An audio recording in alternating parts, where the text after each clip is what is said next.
Start workout. What's up, y'all? We're back with another one, and we're gonna get into 5 simple tips and tricks that you can use to maximize your cardio. So,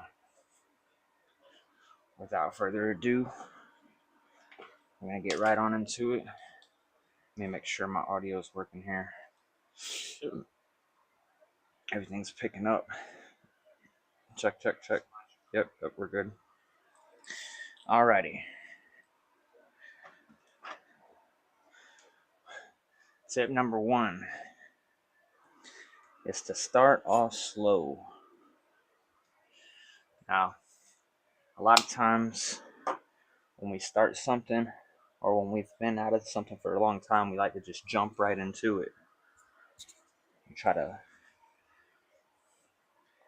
skip to the final boss, so to speak. But that's not the way. Think of it as like you're warming up. Like right now, we're warming up. My heart rate's 94. I just got on this, so it's going to take a little bit to get my heart rate up. You don't want to just get in and do a full sprint right from the beginning, right? And this is the same with anything. So we hop on and we realize it's going to take a little bit. You may not be able to get on for the whole hour, a whole 2 hours in your beginning stages, so that's fine. It's a slow, gradual build. Just like our warm-up.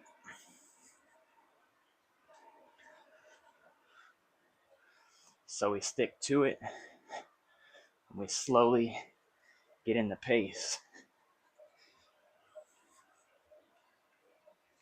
We start off slow. Give ourselves some time to build that heart rate up. See, we're at 106 right now. 106 heartbeats per minute. Still in zone 1, but we're coming up on zone 2. You don't want to just get in there and do a sprint. Even if you were doing sprints, like say high intensity interval training, people still warm up before they do that. They do their stretching, and when they do stretching, a lot of people think, oh, I gotta like hold my arm, do all this. No. In the beginning, you want to do what's called dynamic stretching. This is basically just using your own muscles to like stretch yourself out. You don't want to take your arm and hold it for a long period of time.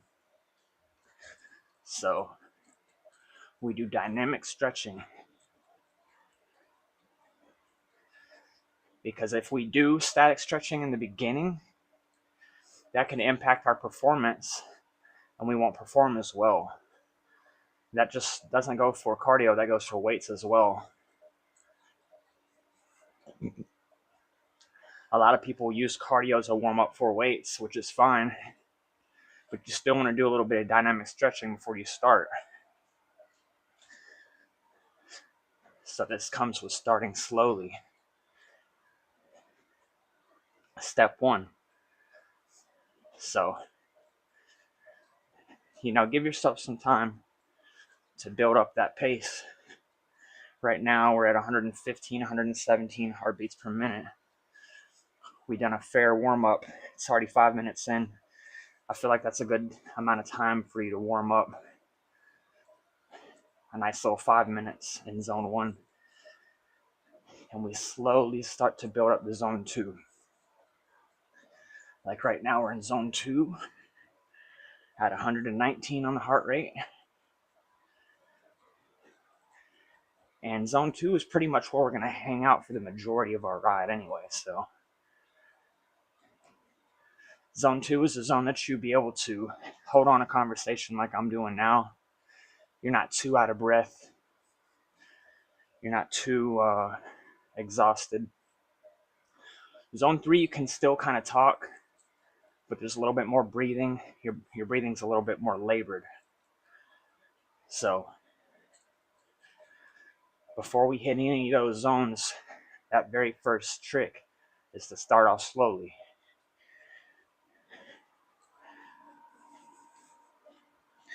So as long as you're doing that, you're going to go a long way. Injuries are not fun. And if you're injured, you can't do cardio, or at least you can't do it to the best of your abilities.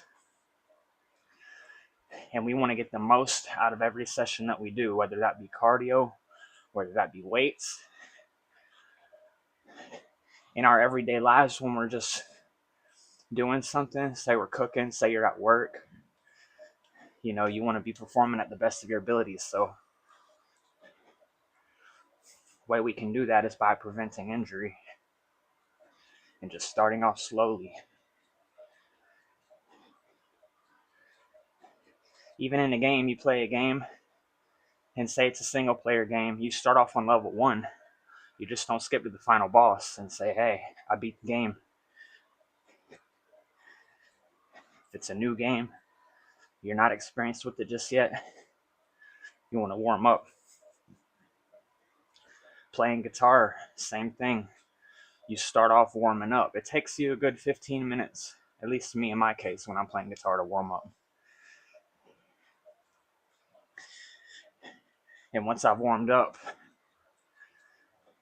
my playing is ready. I'm a lot more loose, a lot more into it, and everything sounds and feels better. So that's our first trick, is to start slowly, aka warm up. Right now our heart rate is 115, 116. We're hovering in on the lower end of zone 2. We could move up to zone 3 right now, but I'm letting my heart kind of just build to get to that level. I'm not forcing it to get to that level.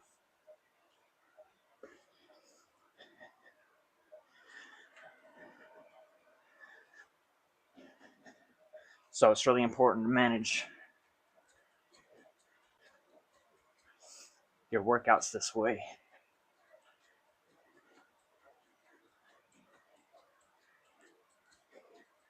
It's going to go a long way for you. Because what is the old saying? How does it go? Slow and steady wins the race. Just like the tortoise and the hare. The hare said, well, I'm way fast. This shouldn't be a problem for me. And it tried to dart through the whole course, while the tortoise had a chance to warm up. And the tortoise ended up winning. It took everything in, as opposed to just trying to skip past everything and missing all the little details and important parts. Same with your training. You can feel every muscle fiber firing together during a warm-up. And the way you come into sync with everything, I feel so much more natural. You don't burn yourself out. You don't gas yourself out. Even in races. When I did my powerlifting competition, we were backstage warming up with the weights before we actually went on stage and hit our final weight. You never just go on stage and put all the weight on the bar and hit it. That's not wise. You can get injured that way, and your performance will be impacted. And you may not even hit that weight. So we start slowly no matter what it is. When you wake up in the morning, you don't just wake up and full peak. I open my eyes. No, you give yourself eyes to adjust to the sunlight, kind of just, you may have to use the bathroom. But you slowly start to warm up in the mornings. Some people like to just hop on the caffeine train in the morning. Give yourself a little time. Eat some breakfast. That's a great way to give yourself the good, proper energy. Because, yeah, caffeine may give you energy, but if you don't have the nutrition, then your body's not going to do anything with that energy. You're going to crash. You're not going to be able to sustain that energy.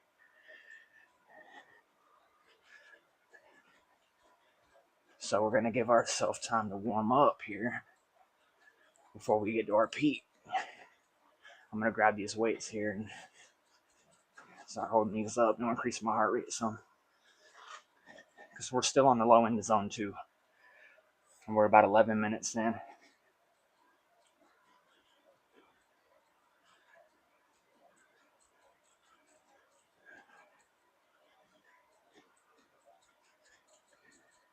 It's all about starting slowly. Despite wanting to just jump right into it.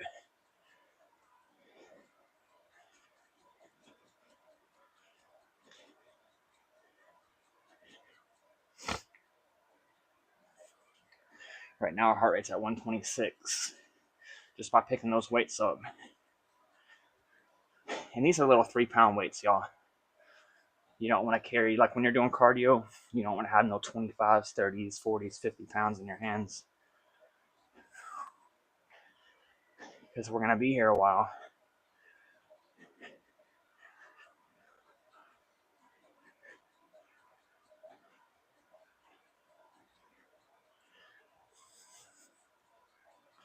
$122 on the heart rate.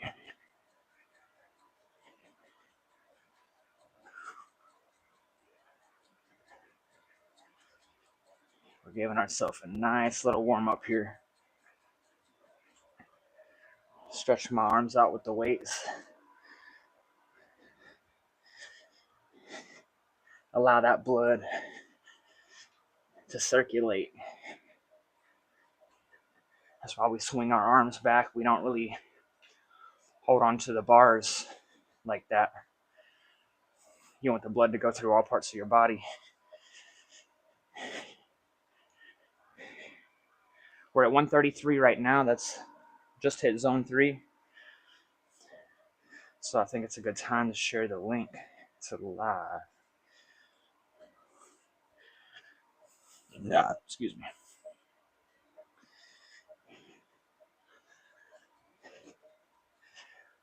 If it's your first time tuning in, feel free to like, subscribe. We do this every Monday and Wednesday. We hit cardio. I feel like it's a great opportunity to show y'all what we actually do over here. We do lifts as well. I put a couple of my lifts up, but the lifts aren't as long. Again, if y'all want to see more of that too, let me know. We can do that as well.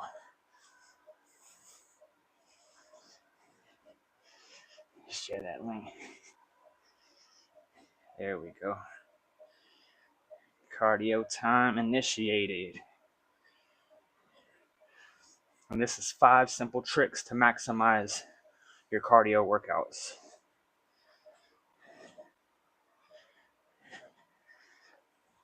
Step 1. And the very first trick, slowly warm up.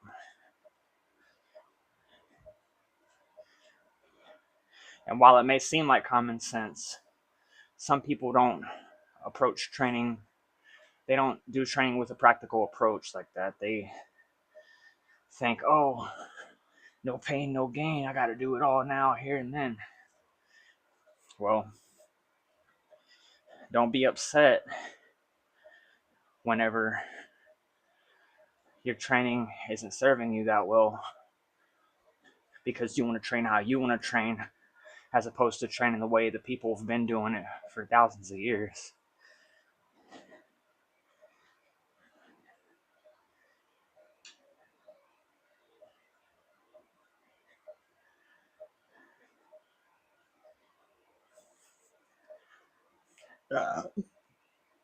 I never, well, I think, yeah, when I first started training, I think I won't even call it training. I'll just say when I was young, I had these weights, a little Walmart weight set. I think I had 100 pounds and a curl bar with it. And I just wanted to hit it balls to the wall, do as many as I could right here and now. That's fine. But it's not at the same time because I was ignorant to how you're supposed to train. Even in PE class, we did our warm ups, we did proper, you know, technique and how we warmed up to it. It wasn't just something that we were like, all right, let's get right into the activity that we're doing.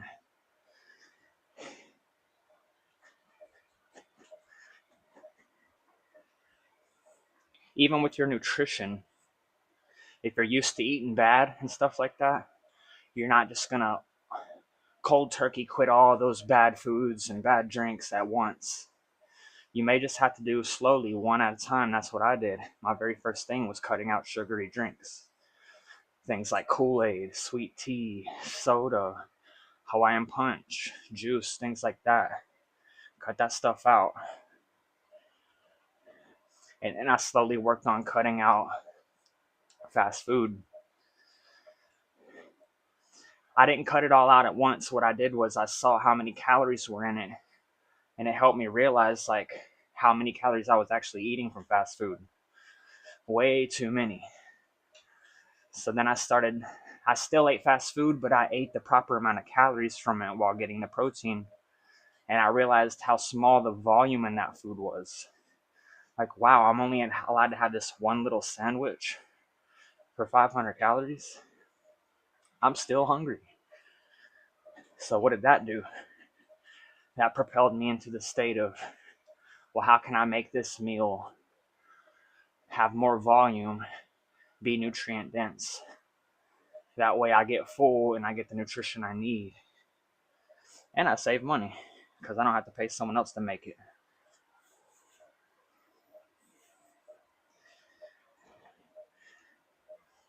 These are all skills that we have to develop.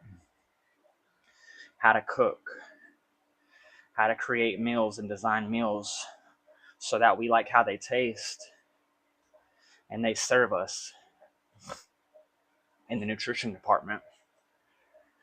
And we don't have to worry about that hormone ghrelin sneaking back up on us. Shout out Coach Greg. That's where I learned where that was, or what that word was.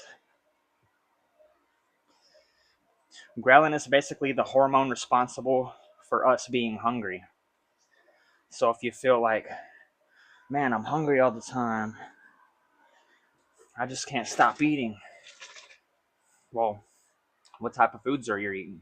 You're eating high calorie foods that are not nutritionally dense. Those foods typically make you more hungry for the fact that they're lower volume. Just because there's a lot of calories in it doesn't mean it's going to make you full. So you have to keep in mind how many calories you're taking in and how much volume from these foods that you're getting. Volume is just another word for how big your meal is. I'm a big eater. I was one of those kids that I could eat a whole pizza by myself, a whole large pizza by myself, and I could eat like 2 burgers from the restaurant. So I had to make sure I slowly started developing one meal at a time. Whether it was pizza. Pizza is really hard to make voluminous and still be low in calories. That's the only one that I really can't crack the code. Like, so what I did for pizza in the beginning, since that was my kryptonite, I started making it on these tortilla wraps. I would just lay it flat. I would get the low calorie tortilla wrap, 60 calories per wrap, and I would make my own sauce. It would be a hot sauce base, and I would add a little bit of Splenda to kind of give it that sweetness too also. And that would kind of emulate a good sauce for it, and then I would get fat-free cheese, and I'll put that on. But it still wouldn't be as filling, so what I would do, I would add a salad with it. But when you do salads, you don't want to get these dressings that are high fat, like they put in most of the salads. I had to find a dressing that was more low calorie, like Walden Farms is great for low calorie sauces and dressings. Skinny Girl is another brand that's great, like 5 calories per 30 milliliters on a lot of them. And what that does, it allows you to use more, increasing the volume so you can stay full. It's very important to stay full.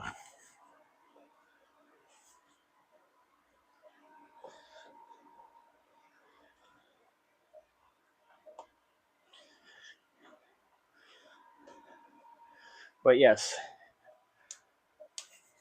starting slowly. We don't just quit everything at once and start up. We don't just get on the bike and go full speed. Like now we could probably get into it a little bit because we've been on for a good 20 minutes.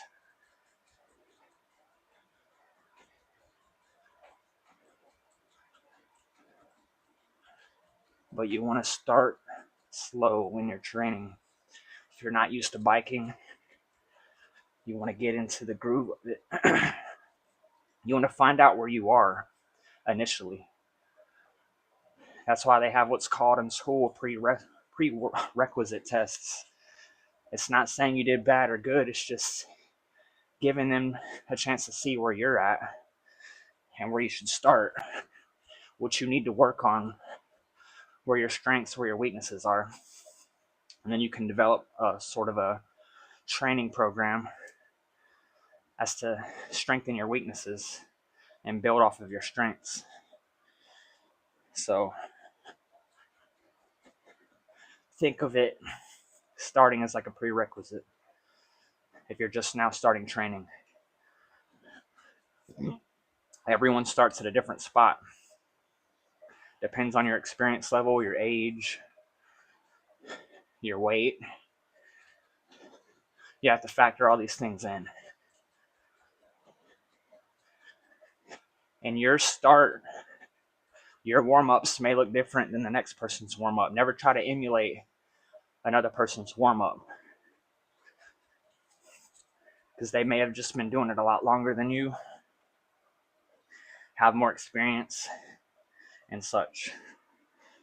So this brings me to my second tip. What's the second trick to maximize your cardio gains? Second trick is going to be create personal goals. We're going to create personal goals for ourselves, no matter what that be. And in order to create those goals, you have to know where you are. You can have short-term goals and you can have long-term goals. Those are the milestones. So your milestone may be just to hit a 100K ride, but you know it's not going to happen soon. So you may have a smaller milestone, and that's fine. It may just be able just to hit 5K. You know, if you're just starting out, like when I started cardio, I literally could only get on the bike for a good 8 minutes before I was pouring sweat, out of breath. My form was shit, so I wasn't really understanding, I was still getting in the groove of my form and everything. I couldn't sit here in front of y'all, I know that for sure. I was on the handlebars a lot more. I had a lot more sweat pouring down. I wasn't as efficient. So my personal goal at the time was to just be better than I was the day before. That first day, to be better than that. I did 8 minutes. The second time I tried to double that. I went from 8 to 16. That was a short-term goal. It was a realistic goal. You have to set realistic goals for yourself, as to not overwhelm yourself. If you set them too high, they're not achievable. And then you start to discourage yourself, like, oh, maybe I'm not built for this. I'm not good enough. No, you just set an unrealistic goal too soon. You can have milestones, but you have to realize those are going to take a longer time to achieve. One thing I used to tell myself when I started, it didn't take a day to get in this position or this physique that I was in at the time. It's not damn sure not going to take a day to get out of it. So that was a way of bringing me back to reality and to keep me pushing slowly but surely. And that's what I did. And I encourage everyone to set those realistic goals. When it comes to losing weight, a realistic goal is 0.5 to 1 pound of body weight per week. If anyone tries to tell you otherwise, oh, you can lose all the weight in 1 month, you can lose 30 pounds in a month. No, don't listen to that garbage. Like, those people don't know what they're talking about. And there's probably a reason why, if someone ever did do that, they didn't stay in shape. I heard someone say that recently on YouTube. I'm like, what type of misinformation is this? They were telling an old man, and an old man, he had the right idea. He was like, if I could just lose 0.5 pound to 1 pound of body weight per week, I'd be happy. This idiot says, oh, no, the doctor says you could do it in 1 month. I helped my dad lose 35 pounds in 1 month. Dude's a pathological liar, first of all, so there's that, but never let anyone mislead you. That's just unhealthy. Typically, those are the people you can just look at and tell they're in bad shape anyway. Mind you, this is a guy that says he's been training for 6 years, but still in the novice category. So if you're still at novice after 6 years, there's something definitely wrong with your training, or your approach to training at that. But that's a whole nother story. It's about creating personal goals for yourself that are realistic and sustainable. You want to be able to sustain these goals that you achieve, that you overcome. You don't just want to hit it and be like, oh, I hit it, I'm done now. No. If you feel that way, you've probably been going too hard. And there's nothing wrong with going hard, but you have to do it in your own pace and the right way. You don't just throw 315 on the bar and, if you're not experienced, you're damn sure not going to do that anyway. But I remember when I was young, my brother-in-law had a weight bench, a weight set. And I was like, yeah, I should be able to hit 200 pounds. That's only, 60 pounds more than I weighed at the time, I'd say. Maybe 70. So I went ahead and he's like, you sure? I don't know about that. I was like, oh, yeah, nah. So he put it on the bar.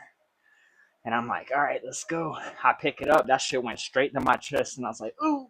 And he started laughing. He picked the weight up off me. I was like, wow, 200 didn't sound like that much. But when I was under the bar, it was a lot for me. I want to say I was still in high school. I may have been in, right before high school in 8th grade. But sheesh. Your mind may think you're stronger than you actually are. And heck, I had no experience with it, so I don't know where I came up with the fact that I should be able to hit that anyway.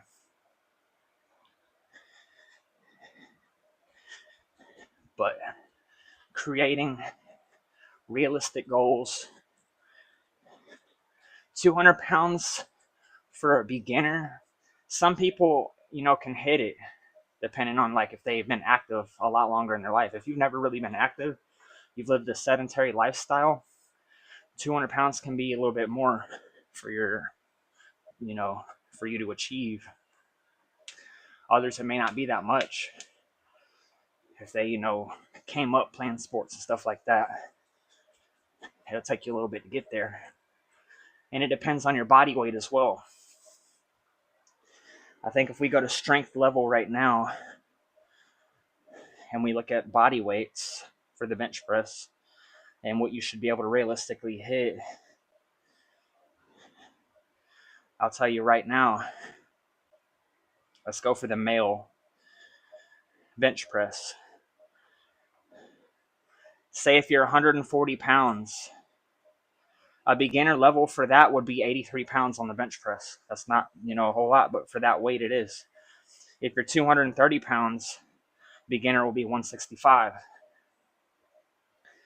Now for a 140 pounder, elite would be 285. 150 pounder, elite will be 302.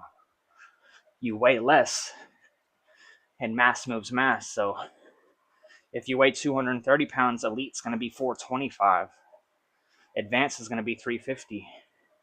Intermediate's going to be 280. And you have novice at 217. So you got to set realistic goals for yourself. How long have you been training? How much do you weigh? And that's how they calculate these things in powerlifting competitions as well. If you can put up like 315 and you only weigh 150 pounds, you're definitely in the elite category. Because it takes a lot more pound for pound strength to put that type of weight up at that low of a body weight. And there's people that can do it. There's people that can do more than that at that body weight. But they've been training consistently for years, and they've been prioritizing not only nutrition, but recovery. So creating personal goals, realistic personal goals that you can achieve over time, set milestones for yourself, and then create or follow a program that could get you to that milestone over time. They're out there, so don't feel discouraged if you're not there yet. You can get there. We're going to use the bathroom real quick. I need to piss. This caffeine's going through me. Oh, a little bit of an early piss, but I forgot to piss before I started, so it's just staying on my mind until I do it.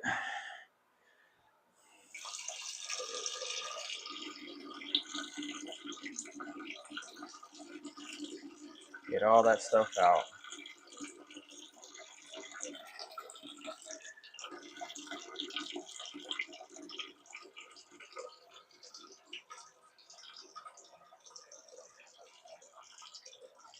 But creating these personal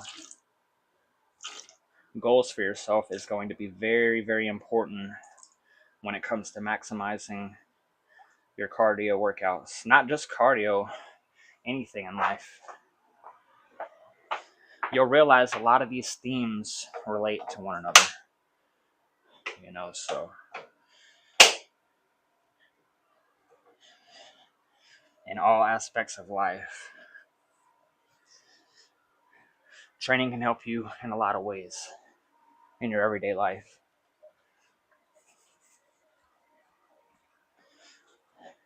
So keep your head down, keep your head up, whatever you have to do, and trust the process. Because if you're creating personal goals that are realistic, you will achieve those goals over time. And the more realistic they are, the more goals you're going to achieve. And you'll be able to sustain those goals. Excuse me.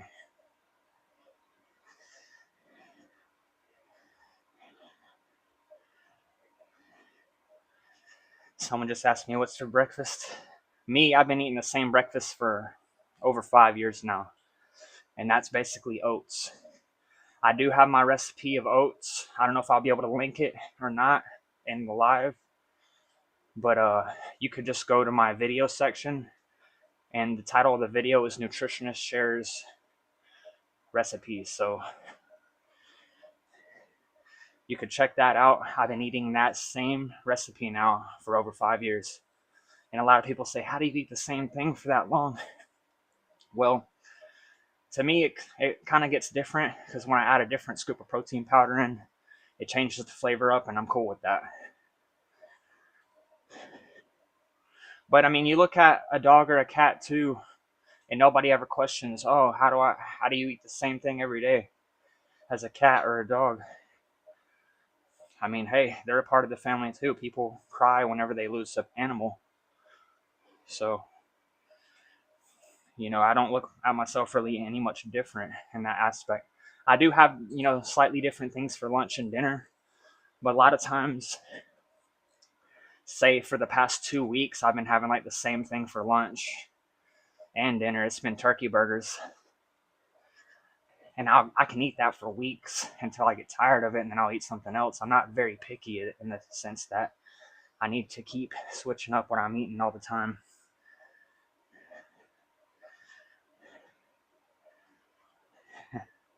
But yeah, create those realistic goals for yourself, and you'll go a long way.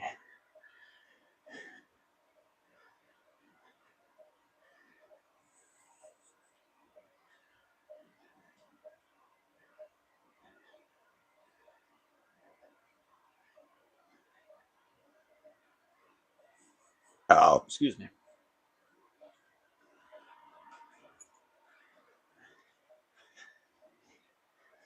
As we always say here, it's one step at a time, and that's just what we do. I realize the more I talk, the lower my heart rate gets, which is weird. I got to be mindful of my heart rate. We are staying in the lower zone, which is good. Sometimes I'm drifting down to zone 1, and I don't like that. At least I have to stay in zone 2. So, picking my heart rate back up to zone 2. That's fine if we're not in zone 3. We just won't burn as many calories, but that's okay. Okay, we're back in zone 2 now. We might hit a little zone 3 just because we've been drifting down to zone 1.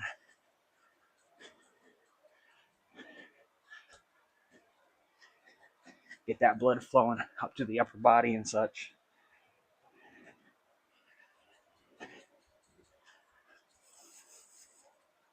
I feel like zone 2 is a very realistic goal. And it may be easier for someone to achieve zone 2 that's really not in shape yet,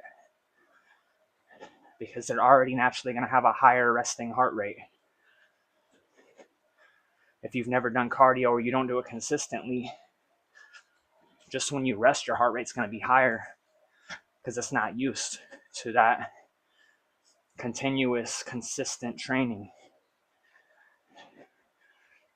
Like, same thing when you see someone's out of shape and they go up a set of stairs, their heart rate just went through the roof just by doing a simple one set of stairs.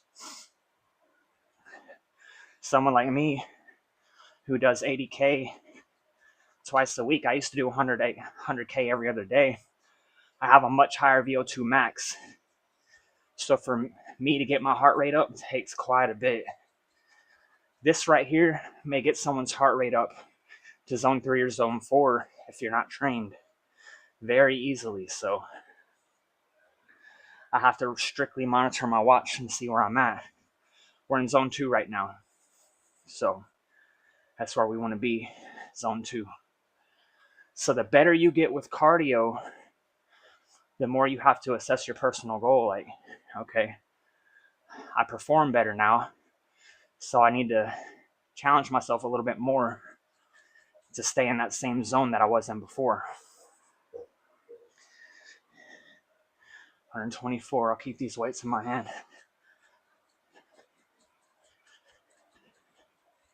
To get to zone 4, zone 5, I have to put so much output, way more than I used to have to. But it can be done. It doesn't mean you just let yourself go back to how you were just so you can do less to achieve that heart rate. It means you're just better now. So you don't have to do, you're able to do more, which is the goal. We want to be better. So when we do things in everyday life, like go up a set of stairs, or we're performing our duties at work, we are outperforming all the other people The boss can see that, we can see that, and what happens next? Over time, you do it enough times, consistently enough, you get promoted. You have the alternative where if you just don't challenge yourself ever, you get what? Fired. Because you can't meet performance. My brother was just telling me recently about a guy who got let go for lack of performance. Because they look at everybody as a whole. Oh, why is this guy not even doing half of the work as our other guys? Why are we paying him the same? Get him out of here. We're losing money. Guy's not performing. You don't want to be that guy that's not performing. You want to be the guy that's outperforming, standing out, going above and beyond.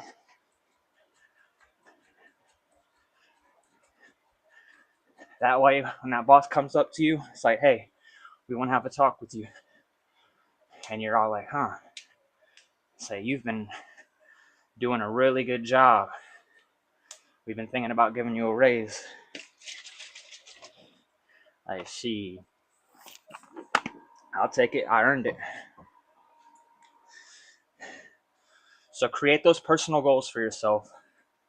Realistic goals. It doesn't happen all at once. You will get there. Slowly but surely. You got to challenge yourself in your off time when everyone else is just relaxing, watching Netflix, chilling, ordering DoorDash. They're giving all of their skills away to somebody else. Oh, you do the cooking for me. I don't know how to cook. Blah, blah, blah. Like, it's a privilege to be able to cook and to know how to cook. The better you get, the better you can make things taste. And the more nutritious you can make them. You don't got to worry about your order being wrong or waiting 45 minutes in a overly congested line somewhere. Or someone spitting in your onion rings, as Eminem said. There's just so many good things that come from it. The non-exercise activity thermogenesis that you get just by moving around, cooking, stirring the bowl, doing the dish afterwards.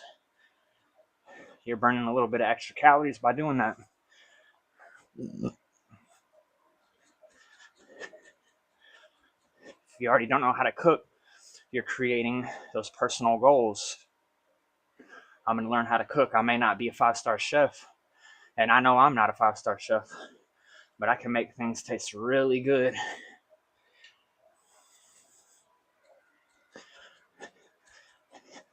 And they're very nutritious for me at the same time. You can't just eat the same thing for 5 years every morning and it tastes like garbage. I'm sorry. My first time making oats, they didn't taste as good. It took a little bit of time to develop the amount of sweetener I needed, to develop how many oats I needed. Then I started adding egg whites in with them. Then I had my scoop of protein. I still add all that stuff. And before you knew it, I developed a recipe that I could sustain for years. It's literally like probably one of my favorite meals out of the entire day is my breakfast. I could probably eat that all day long. But I like variety too. So for lunch and for dinner, I'll have different things.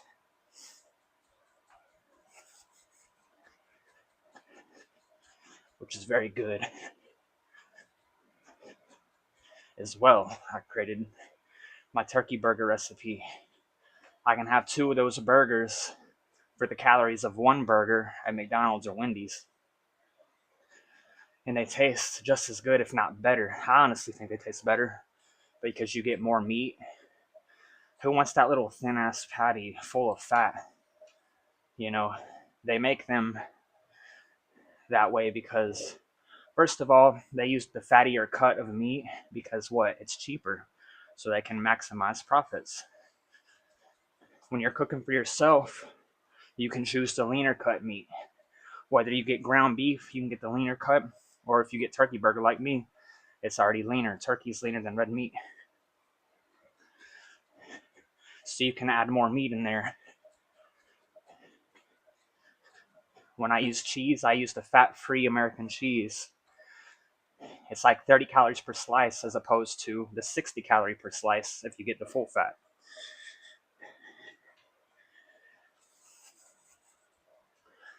When I use ketchup, it's going to be sugar-free ketchup. You have about half the calories in that as the regular ketchup. If you like ketchup, just little things you can do. Mustard is already 0 calories, so that's a great condiment to use if you want to save your calories and be able to maximize volume of meals. You can have other things in place of that are more nutritious. Like you could add extra chicken, you can add things like that. I don't use mayonnaise. Mayonnaise is super high in calorie. Miracle Whip, I believe it's less calories, but it's still like there's really no nutritional content in it. So I don't use any of that stuff really. I was never really big on that anyway. But it's all about creating those personal goals that are going to really help maximize your cardio workouts and everything in life. Cooking, learning how to cook, that's a good personal goal that you can achieve and sustain. That's going to maximize your workouts because you're getting more nutritious things that are going to keep you full. But anyway, we're going to move on to our third simple trick to maximize our cardio workouts. And that's going to be allow time for recovery. Allowing time for recovery. I see way too many people in the gym. They don't even count times in between the sets. And a lot of them that will try to get is like a 30-second rest or less. 30 seconds is like the minimal, but sometimes I think that's too low. You want to allow enough time in between your set. Try shooting for like a minute in between, or what I do is 2 minutes in between. You could even, if you're doing a real heavy, strenuous set, go up to 5 minutes. I don't do that as much, but if you need to do it, you have that option. I like staying in the 2-minute marker because I find that I get an adequate amount of rest. My heart rate's able to come back down after the workout. And then when I hit my next set, I can hit it balls to the wall and get the most out of that set and reps as possible. So, allowing time for recovery. That just doesn't go for sets, by the way, in between sets. You also want to allow time for rest at night. You want to optimize your sleeping. If you're just getting 3 hours of sleep every night, you can function off that, but your performance will not be good. You may be able to do it one night, maybe 2 nights here and there, but you need to push for getting 7 to 9 hours of sleep every night. That's part of our recovery. That's part of allowing time to recover, especially if you really pushed yourself to your limits on a workout, whether that be cardio, whether that be working out. No matter what you do, rest can be just as, if not more important than the training itself. Because if you're overtrained, you're not getting the rest, what's going to happen? Your performance is going to suffer, and you could get injured. If you get injured, what's going to happen? Well, you're not going to be able to train. So, this is why I say it's so important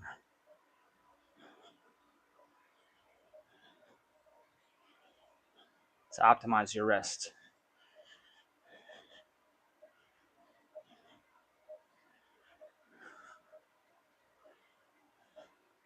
Sorry, y'all, I just got a voicemail. I've been looking for places, and everyone was closed over the weekend, Saturday and Sunday, so they're just now returning all my calls, which is good. I'm going to have a lot of calls to make after this, and we're going to be ready because every time we do cardio, we get a good sense of clarity. We feel great because we just accomplished something that's pretty dang hard for the average person. We burned a lot of calories, got excess fat off of our body we don't need, and we're ready for the day. We can hit it hard no matter what it is. So I want everybody to challenge themselves to the best of your ability. And when you do that, our third simple trick, like I said, is to allow for recovery. We want to be able to recover fully. That way, when we go back and work out the next time, we can hit it hard, just as hard, if not harder. Because you should be progressively overloading. You shouldn't be stagnant and just staying in the same place for months, years. If you're staying in the same spot for that long, chances are you're not recovering enough. You're overtraining somewhere. You're doing too much on one muscle group. That's not what we want. We want to continue to progress and get better. And a very, very important part of that is our recovery. It's allowing ourselves to recover. And that's not necessarily to say, I just need to once I'm done working out, I just need to lay down and do nothing. No, you could still do active recovery. You get your non-exercise activity thermogenesis in there. That's why you don't overtrain, because you're still going to be doing stuff throughout the day. So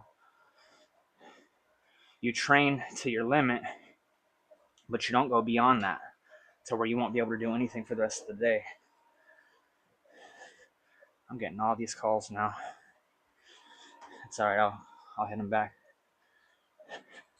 I was calling everybody on Friday, putting out messages and stuff, and I guess they knew it was Friday, so they weren't really trying to take my calls and stuff, so that's fine. I know how Fridays are. But for me, Mondays is where it's at, because I can hit it hard, and I'm in my zone. Nobody can take me out of that zone. I go balls to the wall on Monday, and I'll be ready. Once I'm finished here with cardio, I'm already ready. Otherwise, I wouldn't be here, because we've allowed enough time to recover.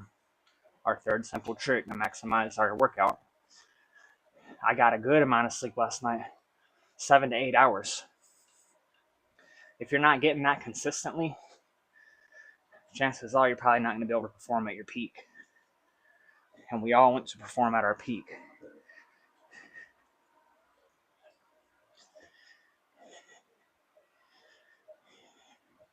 Sometimes it's hard to be able to tell yourself, oh, I need to do a little bit less now, I'm recovering. You may want to just dance the night away and keep going and going and going. This is why you don't take too much caffeine as well. I don't take caffeine every day, y'all. And when I do take it, I take one scoop. The pre-workout I take is very powerful. It's by Psychopharma. Eric Bugenhagen promotes it. And the stuff is crazy strong. I believe one scoop is like 400 milligrams of caffeine, and it's got a bunch of other stuff in it too. It's got your L-citrulline at an effective dose. You'll see a lot of pre-workouts. They'll have those other ingredients, but they're not effectively dosed. They're underdosed. So you may get some L-citrulline with like 3,000 milligrams. This one has 8,000 per scoop.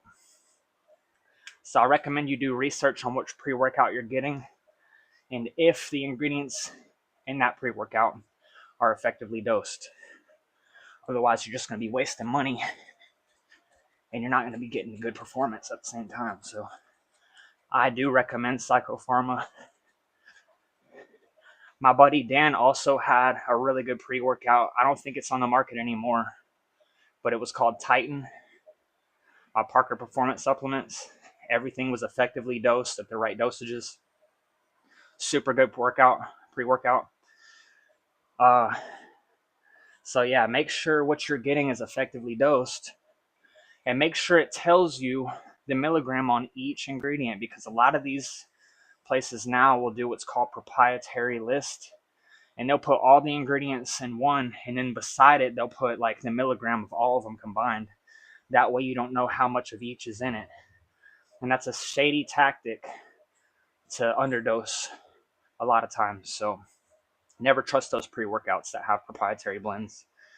Make sure everything is individually listed.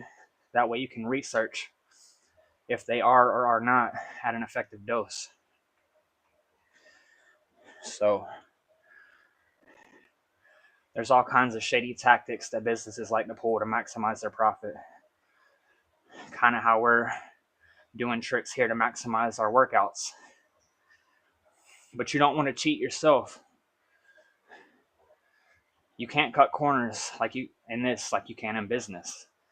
And if you're cutting corners in business, when it comes to someone who knows what they're talking about and knows what to look for, you're not pulling the wool over their eyes, because we already know what to look for. And when we see things like that, it automatically tells us this isn't a reputable company. So they prey a lot of times on the people that are less experienced, don't know what to look for, and they sell to those groups of people, because the majority are not privy to this stuff. The majority don't train seriously like that. So the majority are going to be the ones who are buying these products, and that's who they pander to. So our goal here is to educate the majority and show them these shady things, show them the right way. Because too many people are making money off of your ignorance. There's an old saying, and I believe the opposite of what it says. It says, what you don't know won't hurt you. Well, I believe what you don't know will hurt you. Because if you don't know something, then someone can easily tell you the complete opposite, and you're going to believe it just because you don't know it. So start looking at things as if when you don't know them, they will hurt you, because they will. You may not think they are, but they are. So always fact check. If you don't know the answer to something, Google it. Look up other sites and sources. Don't just take Joe Blow's word for it, because too many people will hear some idiot say something that has no idea what they're talking about. They may even be drunk or high when they tell them this, because they heard it from another person that doesn't know what they're talking about. And before you know it, it gets repeated. There's a great quote from Voltaire in the 1600s that talks about stupidity. And he believed that the more stupidity is repeated, the more it gives the appearance of wisdom. There's also a movie about that. It's called Idiocracy. So don't allow yourself to be one of these people that just believes everything you hear. Listen to it, then fact check it.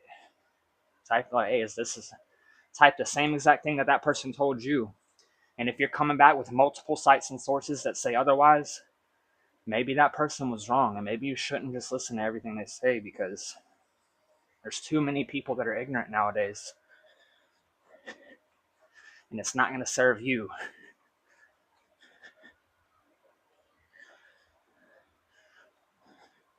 We're at 116 on the heart rate. Kind of the lower end of zone 2, but we're doing a lot of talking too, so we're going to pick up our pace here shortly. Excuse me.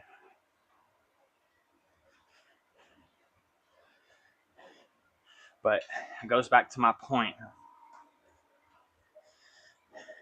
Allow that time for recovery.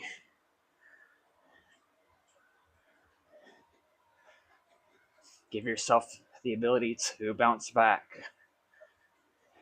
We get bombarded with all this stuff at once, and we can't even recover. So doing nothing is just as much of an action as doing the actual work. So keep in mind, all right, I'm actively resting right now. Even if I'm actively recovering, I'm not going too hard. I'm not just trying to put everything into it while I already just did my whole workout and put so much in that. Give yourself the ability to be like, okay, slowly coming down with this. That way, when it comes to your rest at night too, you can get that full 7 hours. 7 to 9 hours is what they recommend. And that's what we push for. I don't always get 9. It's pretty rare I get 9. I try to stay between 7 and 8 hours. But there are those nights, those rare nights, closer to the weekends too, or on days that I take caffeine, that I'll get maybe 5 hours.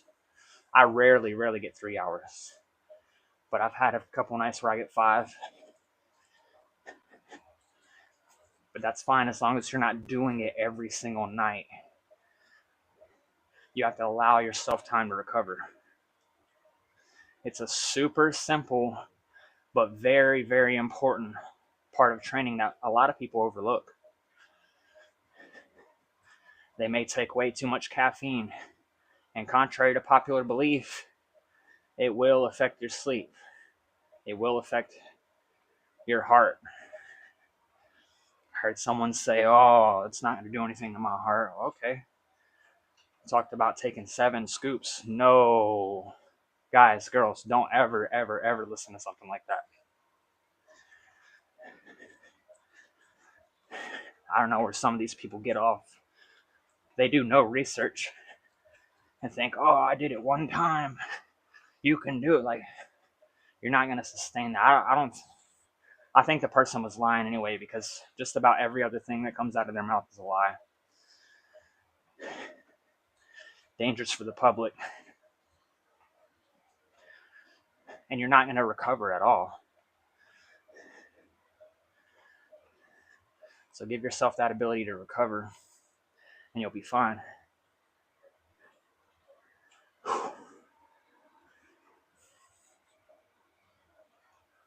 We're at 120 on the heart rate right now, and we're getting it.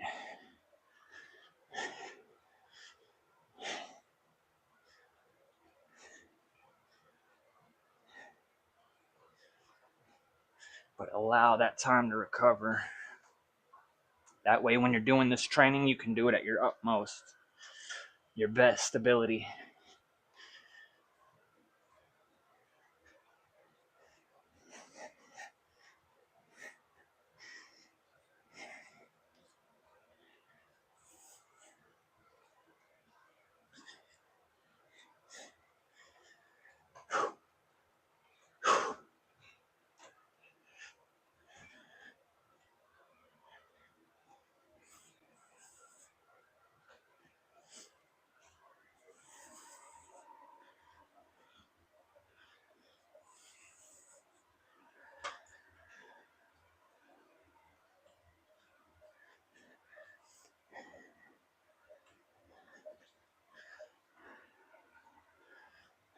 Optimizing that recovery.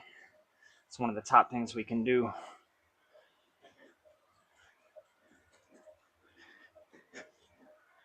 And for me in the beginning, it was pretty difficult because I would train and I would have to, like, when I was finished training, I would still have a lot of energy.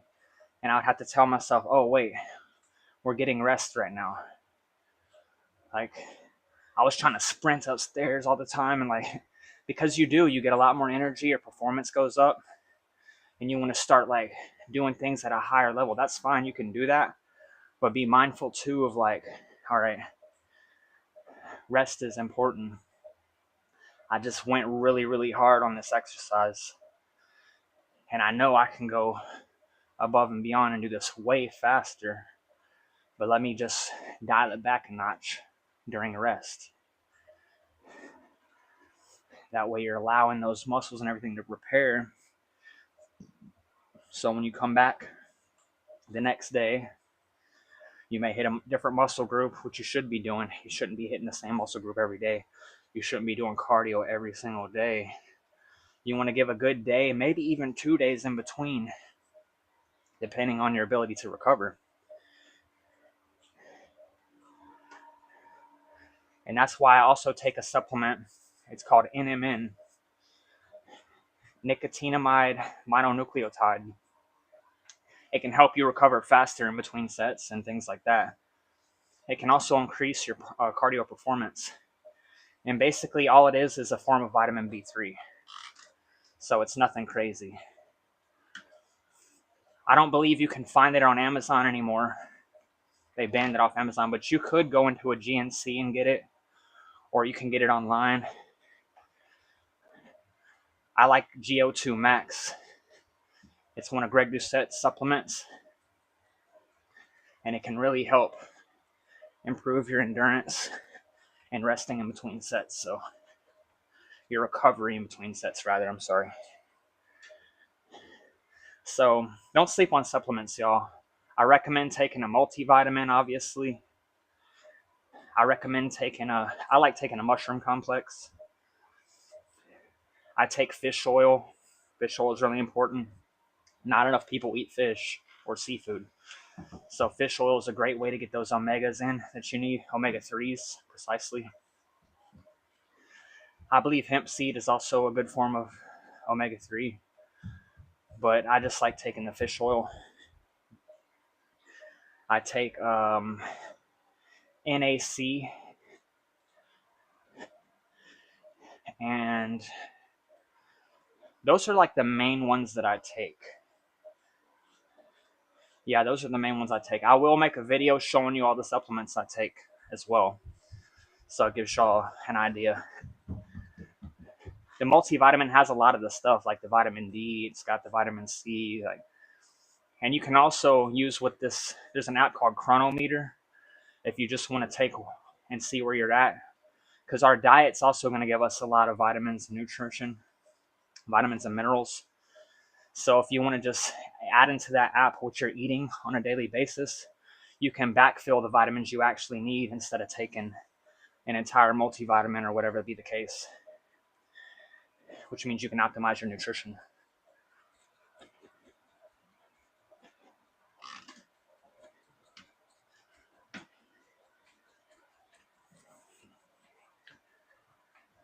What? Excuse me.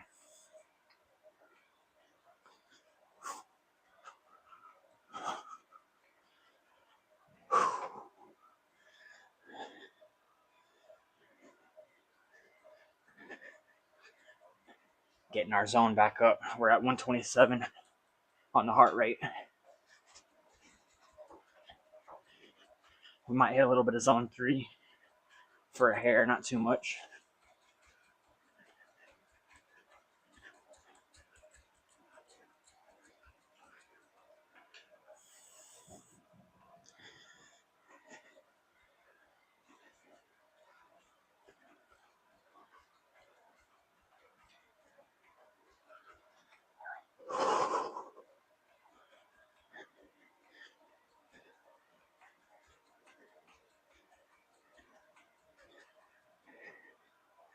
$135 now. We're in zone 3.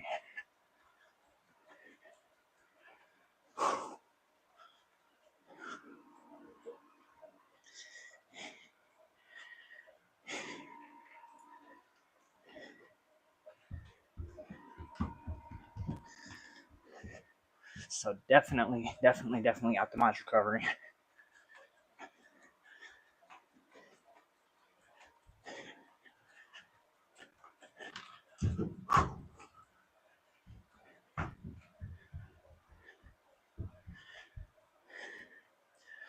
$131 on the heart rate.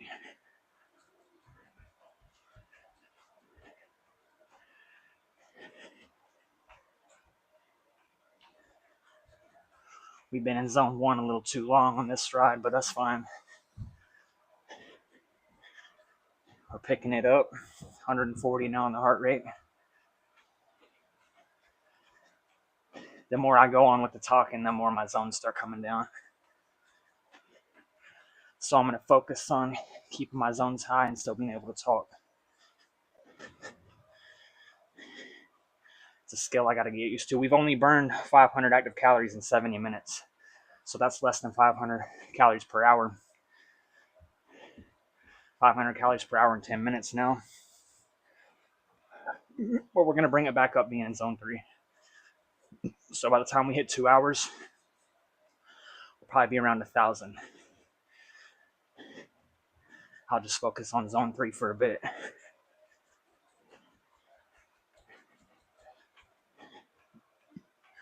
$134 now on the heart rate.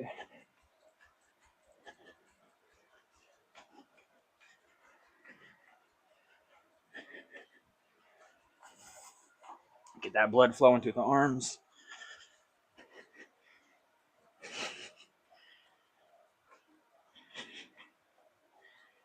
$139 on the heart rate, 512 active calories burned.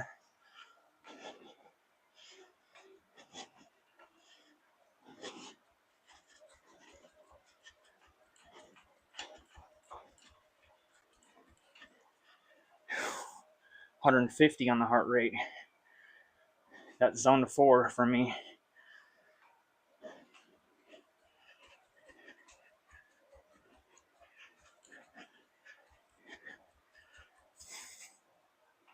I gotta get some more chamoy cream. I'm running out of it.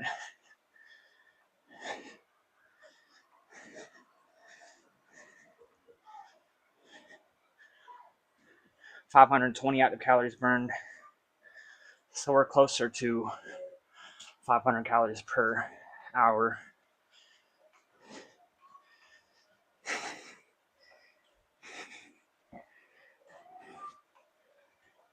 Keep that blood flowing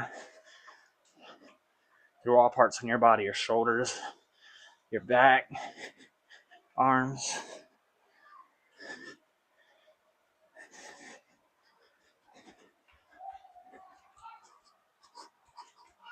Neck.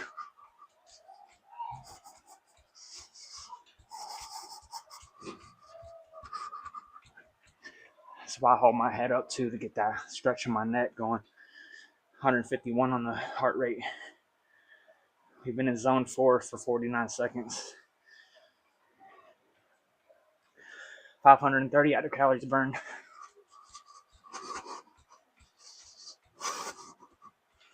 A lot of this stuff may look stupid, but it's effective.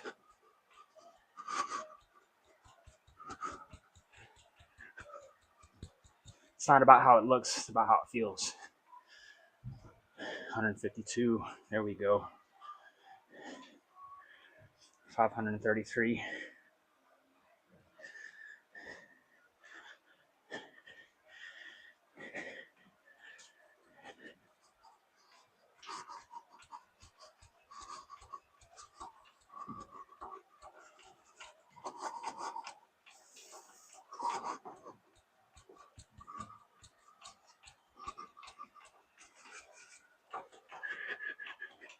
Get that blood flow, get that oxygen going. 540 active calories. 74 minutes in. Staying around zone 3.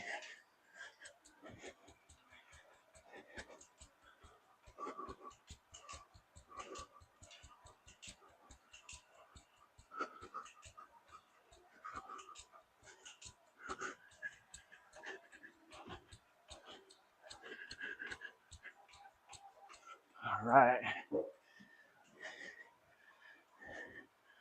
We've been in zone 3 only 5 minutes this whole time.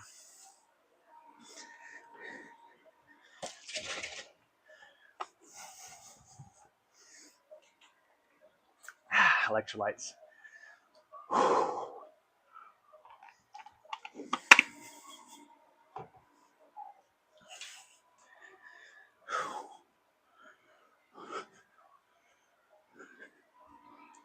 That's going to bring us to our third tip, y'all. Our third trick. And that's going to be ready to exercise. A lot of people don't want necessarily to exercise. But that's where our third trick is going to help us by optimizing our recovery to help us for our fourth trick to be ready.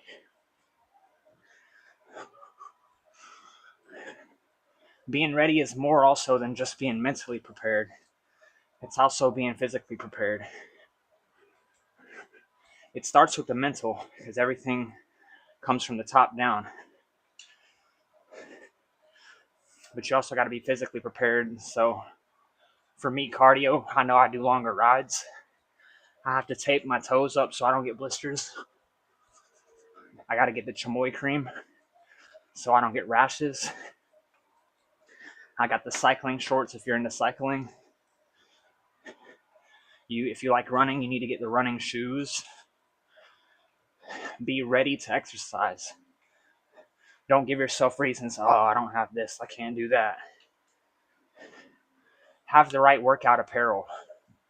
Don't be working out in boots and all this crazy shit.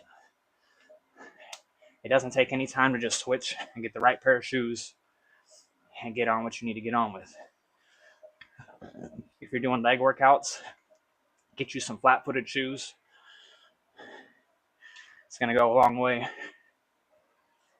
in helping you be prepared. Get a headband so sweat's not pouring in your eyes. I had that happen for a long time. Sweat was just leaking in my eyes. Like, oh, shit.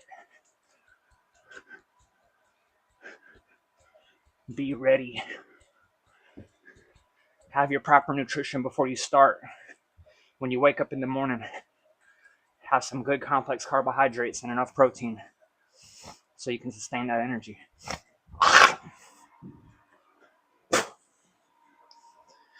It's part of being ready physically. But you have to mentally prepare first. Okay, I know what I'm about to do here. It's not going to be easy. What are the steps that I got to take to get ready for that? If you need music in the beginning, go ahead and set your playlist up. You shouldn't need to have music. It's cool to have, but you should be able to do it in any state. But it can help some people in the beginning stages, or if you're going for a crazy PR.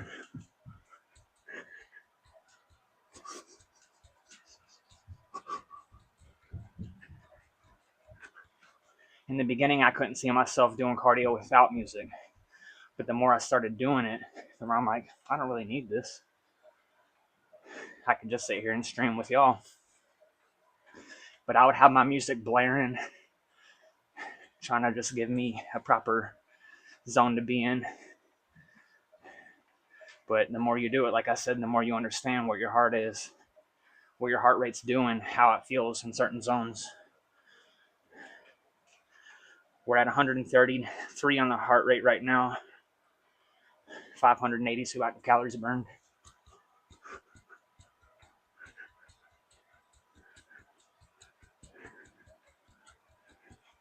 Coming up on 600. And once we hit 600, we're probably going to use the bathroom. I need to use the bathroom. That's only 15 more active calories to go. It's not too bad.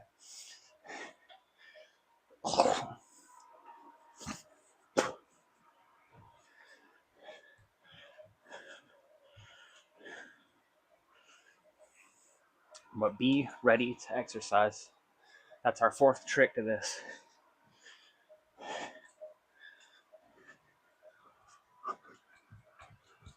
Because if you're not ready, man, you can psych yourself out. Like, I don't have this. Or, in the beginning, I didn't have an actual schedule. So I didn't want to be down here when my sister or brother-in-law were trying to do their thing. So I had to work around it. I could have easily just said, well, someone might be down there. I just can't do it. No. You can do anything that you put your mind to. And you can overcome any obstacle. Because where there's a will, there's a way. And you make that way when you have a will. We're 80 minutes in, coming up on 600 calories.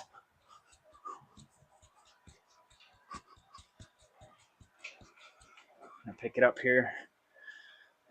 Last 4 calories, I'm going to take a pee.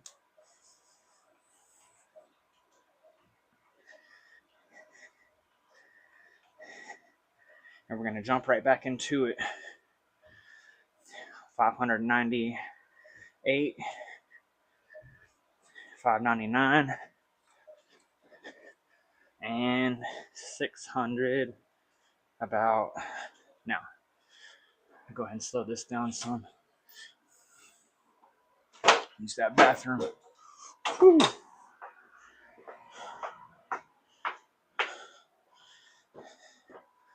So that fourth trick is to be ready to exercise. Give yourself all the appropriate measures. That way, nothing's in your way when it's time to exercise. If you're going to stream when you do it, you got to be prepared. Like, what time are you going to do it? What topic is it going to be on? This is obviously once you already understand how to be prepared physically for it. You know, your nutrition, you've got that in check. You got your form down. You got everything else that you need to be prepared.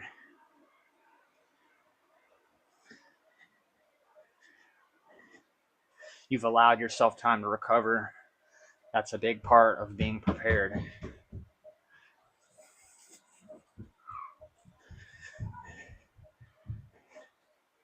And once it's time, you're ready. You're able to hit it hard.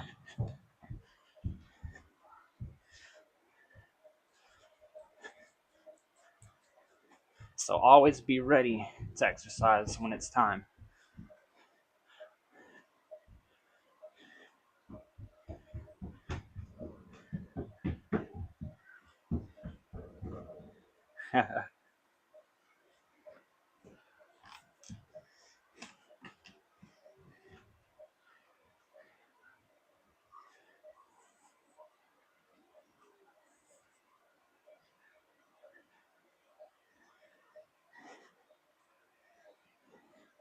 It's like when you get to work, you know what your daily goals are going to be, or you know what you have lined up for you to complete, or you should at least. I don't know what type of job you have, but you should have a general idea, unless you're just starting out, as to what needs to be done, what duties you need to perform before you do them.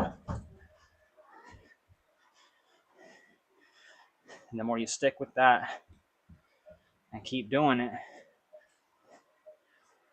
the better you're going to perform. This all leads back to maximizing your performance. Every one of these tricks, a lot of them are in order.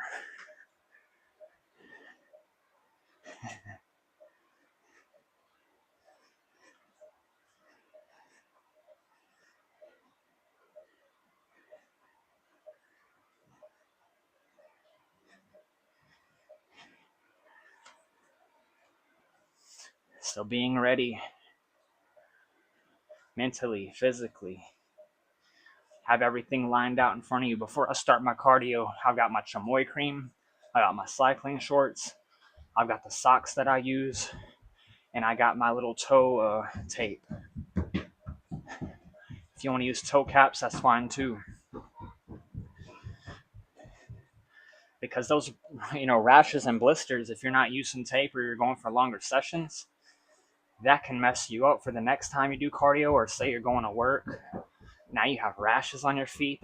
Now you got to walk slower because you're trying to, or you got to walk in a certain way that's uncomfortable to try to prevent yourself from hitting that rash. It's not worth not being prepared for. So do everything in your power to be ready. We're at 121 on the heart rate, 631 active calories burned. We're keeping the movement.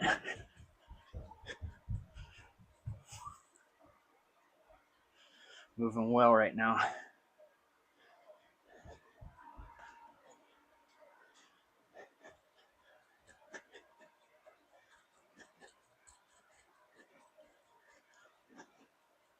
And we're getting the most out of this exercise. We've prepared to get the most out of this exercise. We got a good amount of recovery in, a good amount of sleep.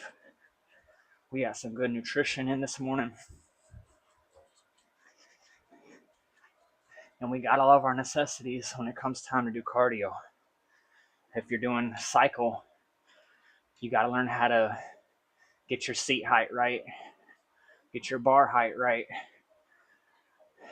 You got to get if you're wearing clip-on shoes like I am right here, Pelotons, you need to get your cleats set right. Because there was some times I thought I was ready, but I wasn't. And I would start off the cycle. And then I would have these pains in my knee, pains in my feet. I'm like, what the hell's going on here? Well, I didn't have my proper cleats. I didn't have my cleats seated properly. I didn't have my seat set to the right height. So my hips, my knees, things like that were starting to suffer, especially from longer rides. Because I didn't do the proper research before actually doing it. I didn't have anyone teach me how to do cardio. So I had to slightly learn the harder way coming up. But once I felt those pains and stuff, I would look up, like, why would you get this pain? And it'll give you a list of things that it could possibly be. And once I identified the problem, I took note and I learned how to correct that problem. And now we don't have those problems. But if you don't have anybody experienced that's teaching you how to do this stuff, that's why it's important to pay for a trainer if you can afford it. Then you will have to learn those hard ways. You'll have to get injured in the beginning. And you'll have to learn, what's the cause of this? I got quite a few injuries when I started off. And there's nothing wrong if you're one of those people who have to learn the hard way at first. But just do everything in your power to make sure that you do learn and you're not just repeating the same stuff. Because that's the definition of it. Insanity is repeating the same actions expecting to get a different result. We want to progress. We don't want to stagnate and be in the same position we were in when we started and have all these excuses. A lot of people make excuses. They'll blame their equipment. They'll blame their job. I've heard a lot of people say, well, I work. I can't work out. My buddy has been working full-time since he was young, has 2 kids, and still has time for the gym. True inspiration. People will blame their kids. Oh, I got kids. I can't. Of course, I'm not going to be like this. Well, he who says he can't and he who says he can are usually both right. I could just never fathom blaming a child that I brought into the world for the reason that I'm not who I could be. Because then when those children grow up and they hear you talk like that, they start feeling bad for even existing in the first place. Maybe if I wasn't here, my parents would have been better. Don't ever, ever, ever blame your kids for something that you have control over. I hate that to the core of my heart. Because I know too many people that have kids that have jobs that do this. Not just men, women too. I've got women that I talk to. They have kids, they have a full-time job, and they still wake up extra early just to go to the gym, get that cardio in, get that workout in. And they come home, they take care of their kids, they do their work. So I never want to hear people blaming their circumstances like that.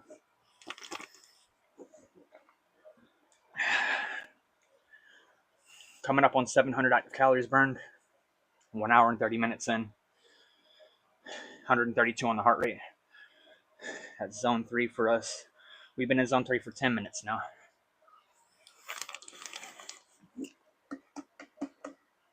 Getting my electrolytes in. I ran out of EAAs. I got some more on the way though. So we just took some electrolytes. Pink lemonade.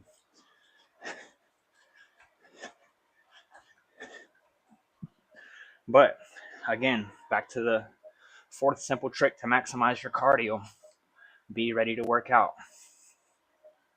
If you got to wake up extra early just to get the workout in, I know plenty of people that do it. Wake up at 4 a.m. and get their workouts in. Or they may have to do it after work. I've been to the gym at 3 a.m. before when I work night shift. No excuses, y'all. You got to get out of your own way with that type of stuff.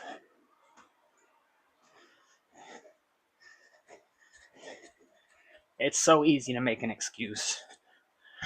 And before you know it, they'll do it for so long, they've actually become a master at using all their energy to formulate and create these baseless excuses. And they say it so much, they actually convince themselves that it's true. They don't see how ridiculous it sounds to the person who actually puts in the work. I used to be one of those people. I was a master of making excuses. Oh man, I could have had my name on this channel be the excuse king.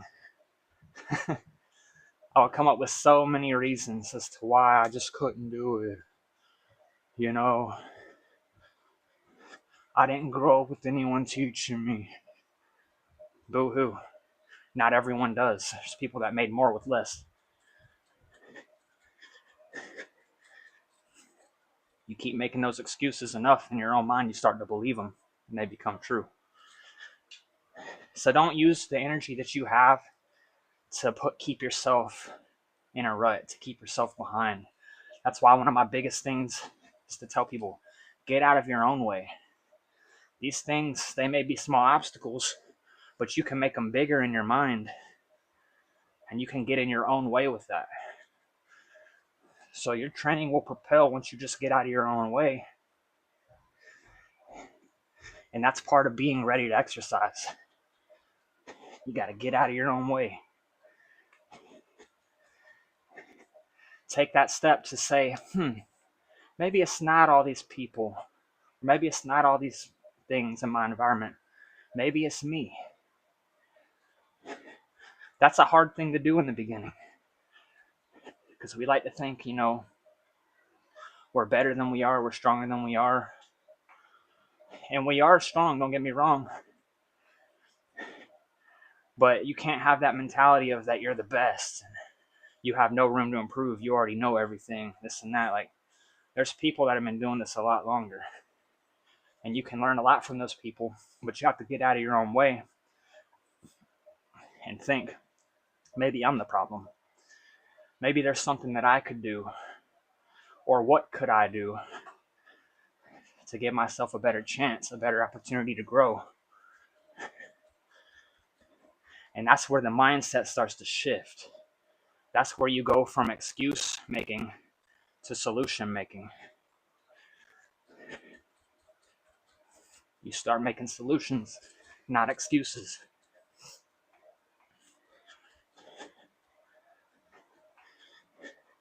And your training starts to reflect that. You realize, dang, I can do more than I used to be able to do. Just keep hammering at it. We're at 710 active calories burned now. 1 hour and 34 minutes in.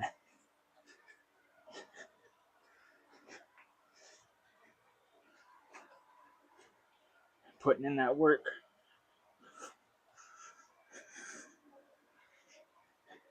Keeping that core engaged.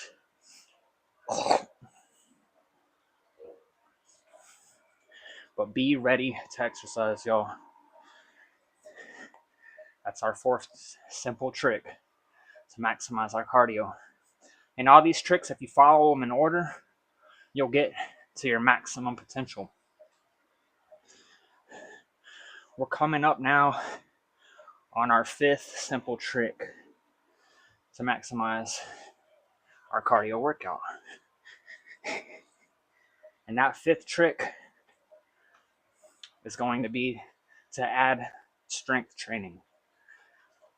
Cardio is great. Calisthenics are great. I love calisthenics. I built an incredible physique off of only calisthenics. No weight at all, just cardio, push-ups, and pull-ups. But it gets to a point where you can do so many reps. I was doing 5 sets of 100 push-ups, so I was doing 500 push-ups, and my pull-ups were through the roof, to the point where, I was just basically maintaining the same physique I had. I wasn't really adding to my strength level necessarily. My endurance level was like incredible, and it still is pretty damn good. But once you start adding strength training, you can really maximize your potential. You're stronger, which means you can perform better. And you have the cardio to do that and to sustain it too. A lot of people, when they lift, sometimes the endurance can get in, or they don't have enough endurance so they can recover in between sets. So not only can strength training help increase your cardio workouts, your output, but vice versa.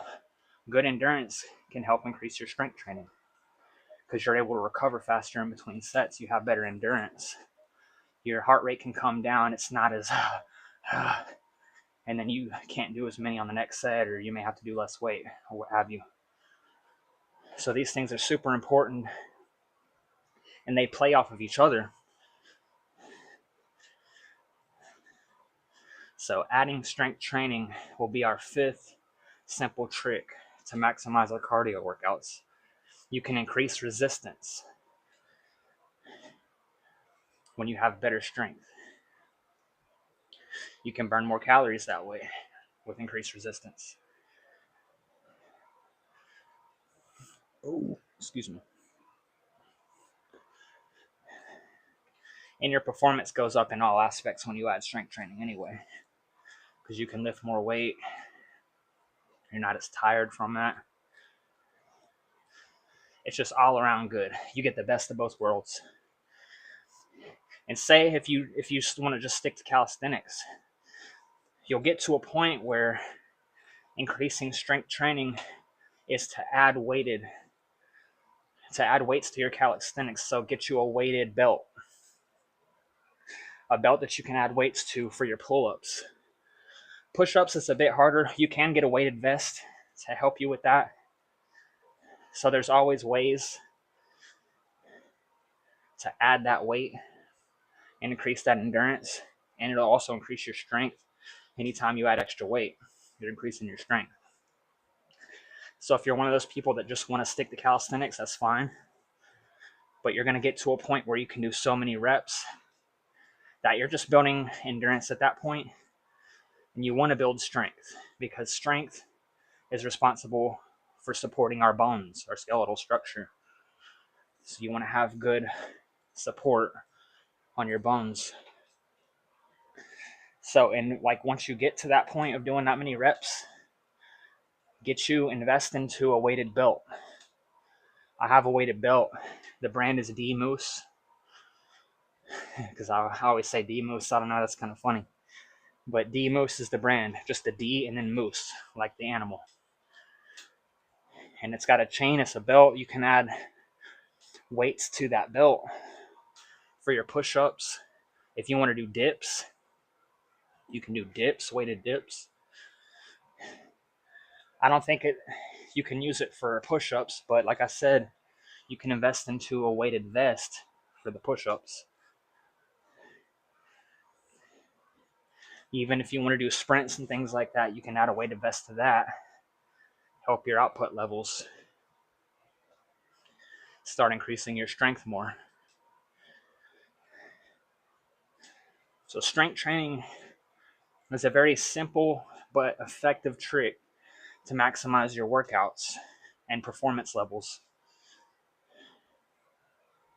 Do not sleep on strength training. You don't have to start with it. You could just start with your body weight, because that's going to be, for the beginner, it's going to be good just to build your form, build proper form on just your body weight.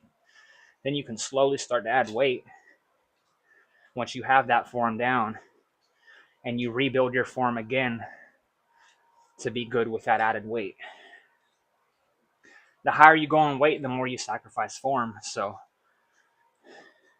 you want to make sure your form is impeccable. Otherwise, you could sacrifice injury as well with bad form. Now, don't get me wrong. You don't have to have perfect form in the beginning, and you're not going to.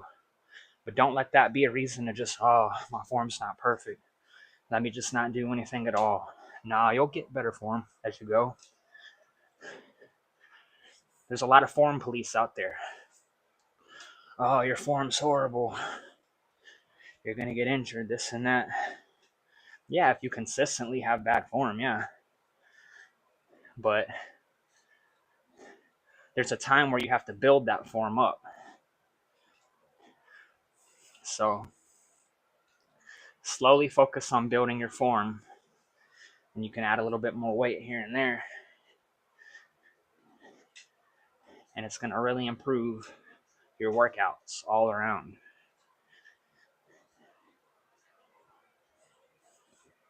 Strength training is great. I hear a lot of people, they end up having osteoporosis at a young age. And when you look at their history, did they ever do any strength training? 9 times out of 10, it's a no. They don't focus on their nutrition. They don't get enough calcium. They don't get vitamin D like they should. They're consuming things all the time like soda, pizza, caffeine to try to give them fake energy, to try to make up for the fact that they don't have a good nutritional plan. They don't have a good diet. They're not getting the proper complex carbohydrates. They're not getting the proper vitamins and minerals from their diet, from their nutrition. So once you get all that in check, I always say nutrition comes first, because it's damn near impossible to outtrain a bad diet. Once you get that in place, you can start incorporating training, because it takes a bit to get into the swing of things in terms of nutrition, learning what all you need, how many calories you need, complex carbohydrates. Guys, complex carbohydrates are super important for long sustainable energy. They also very important too for you staying hydrated, because look at the suffix in carbohydrate. The second part is hydrate. That's because for every 1 gram of carbohydrate we take, our bodies hold on to an additional 3 grams of water. So do not sleep on complex carbs. I'm not talking about simple carbs like sugar and things like that. Get you some complex carbohydrates, because they take longer to break down in your body. They give you lasting energy.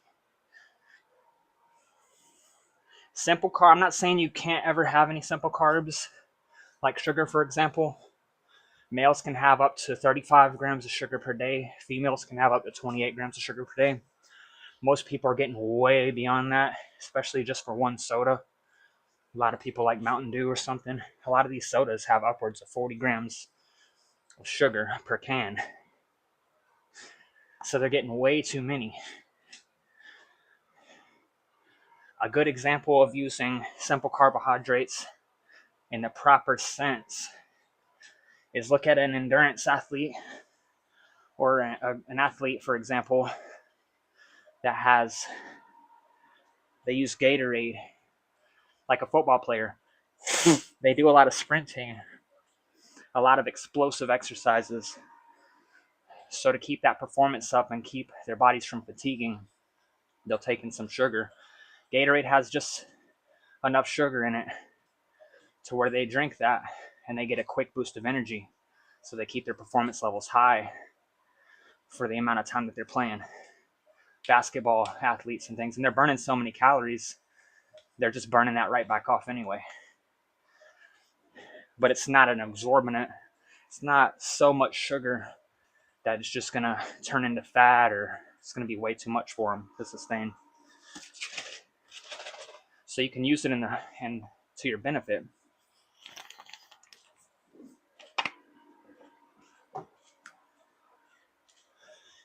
But keep that in mind. How many calories are you getting?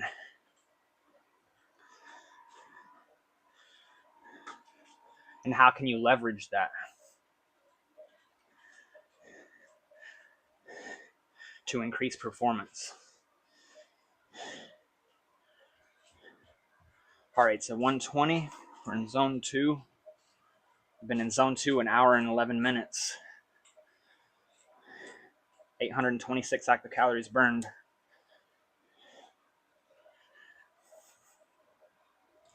We got about 14 minutes before we hit the 2-hour marker.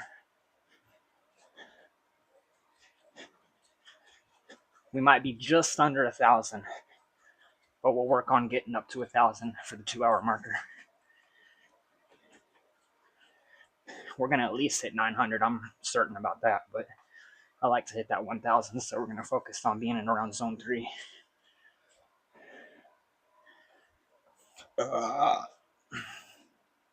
Excuse me.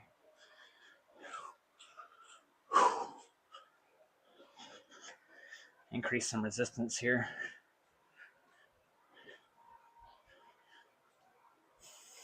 That'll help increase the heart rate as well.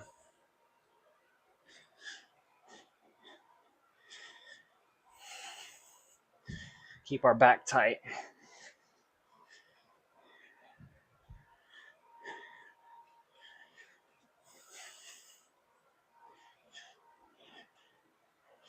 High into zone 2 right now. Coming up on zone 3. That resistance kind of gives you a little bit of strength training too in your quads. 137 on the heart rate.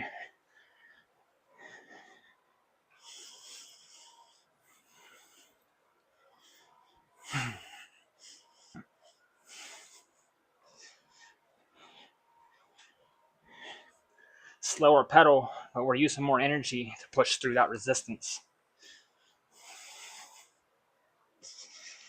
which is going to burn more calories. 139 on the heart rate.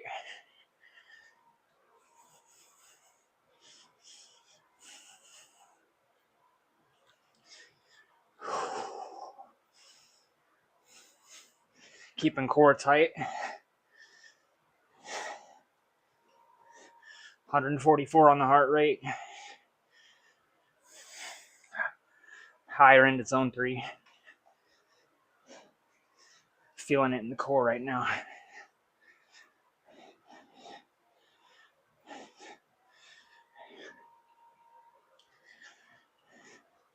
So that strength training is going to be very important. Once you get there, you don't have to, like I said, start off with strength training. If you can, that's good. If not, focus on form with your body weight and slowly build up. Because you need endurance to really maximize your strength training and vice versa.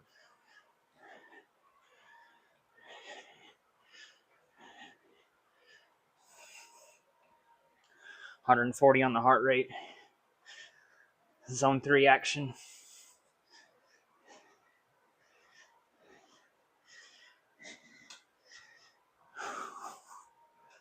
Burning some good calories right now.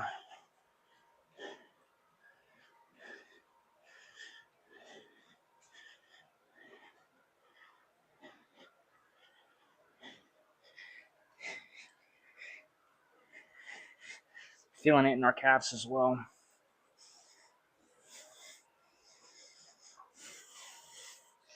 $144 on the heart rate. Active calories are at 862 with about 10 minutes to go. So we'll probably be around 950. We'll see. We'll see how the zone 3 affects it.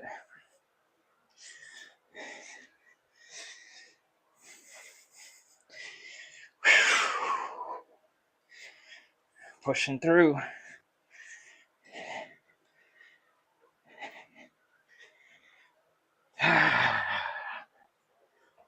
148 on the heart rate. We're coming up on zone 4.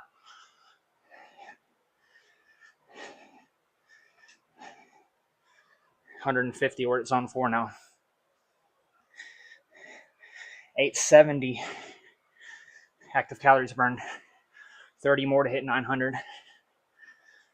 This higher zone is really going to help us burn more calories.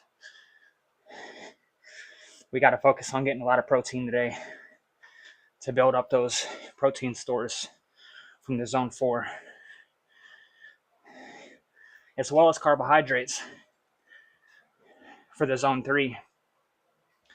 We're still burning fat, y'all, in these zones, but the higher zone you get in, the more you start dipping into your other energy sources.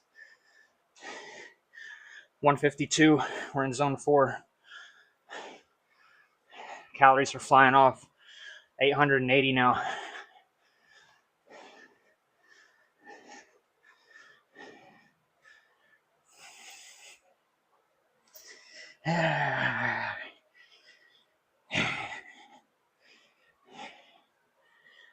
$155 on the heart rate.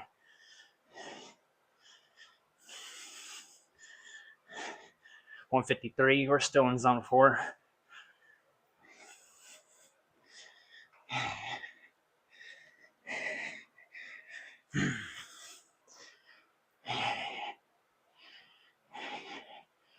Pushing this. 151 now, still zone 4.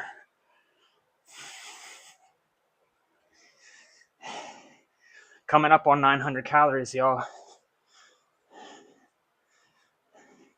Feeling it in my calves and my tendons. 888 on the active calories burned.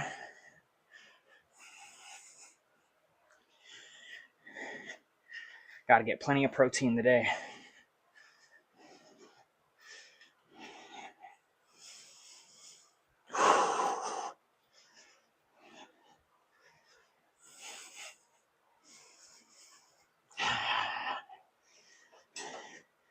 $156 on the heart rate. 4 calories to go before we hit 900. 1 hour and 53 minutes in.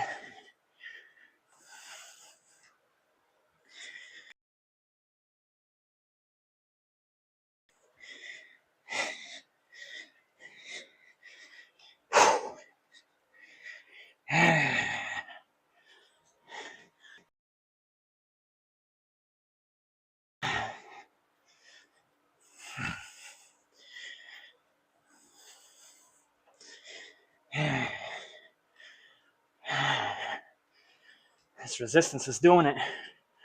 161 on the heart rate. 903 active calories burned.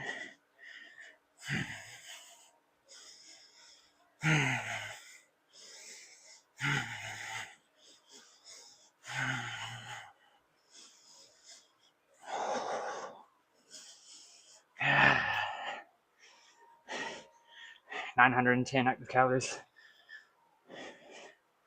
90 to go. We might be just over 950.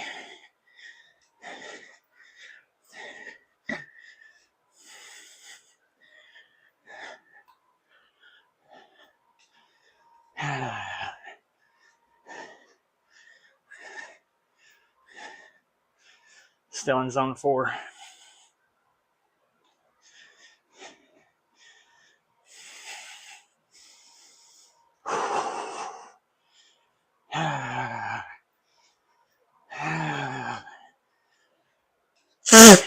Excuse me.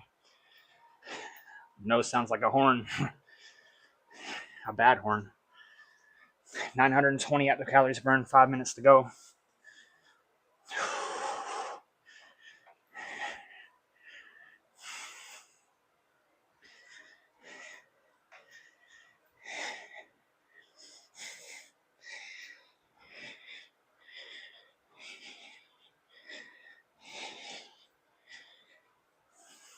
Sweat's freaking pouring. I feel the drops going down my sides. 160 on the heart rate, that's zone 4.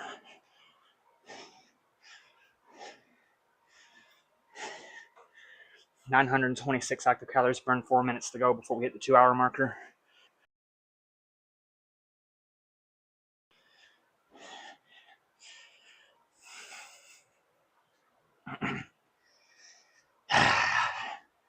Form is really important when you're doing this.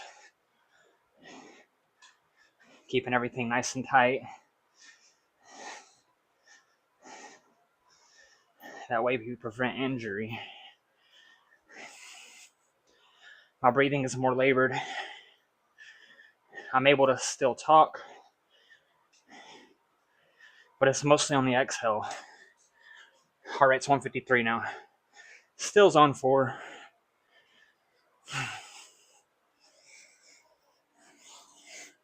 Active calories, 936.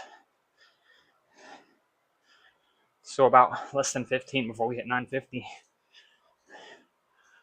We got 3 minutes to go before we hit 2 hours.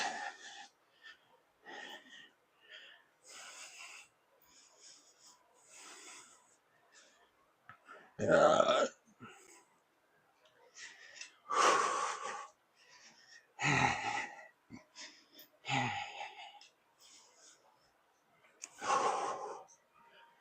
151 on the heart rate, 943 active calories burned.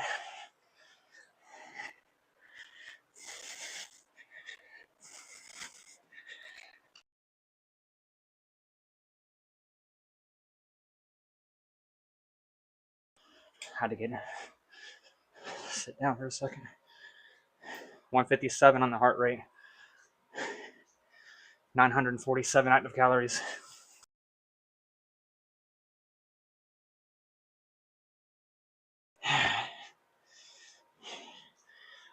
$9.50 with 2 minutes to spare. So we're probably hitting 960, 970 at this rate. Just under 500 calories an hour. Close enough though.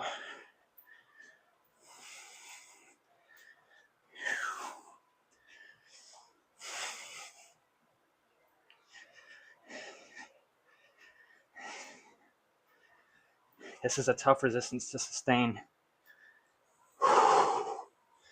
That's why we're in zone 4 with it. 957 active calories burned.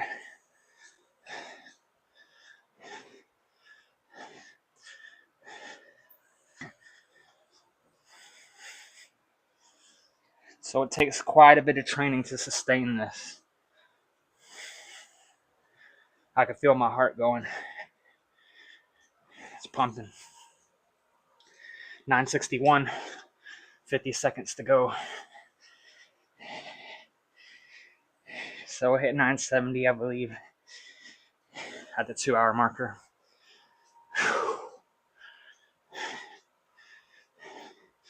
We got 5 active calories to go before we hit 970, and we'll turn it down once we hit 2-hour marker.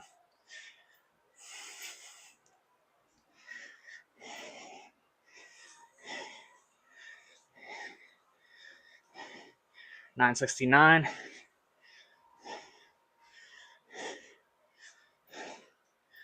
$970.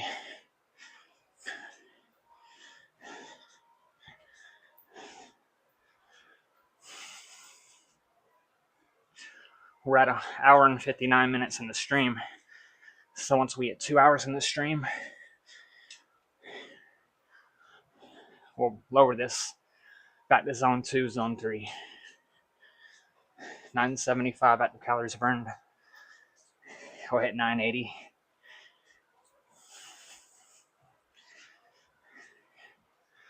I might just do the whole 1,000 before we come back down to zone 2.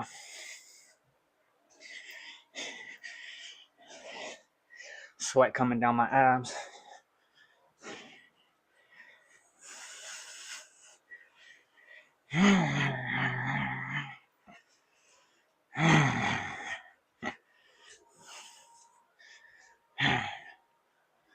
$19 calories to go.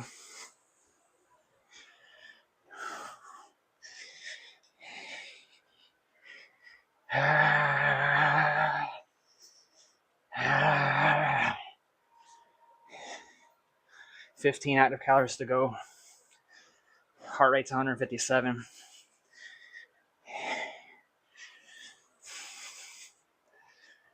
I think this is the longest I've been in zone 4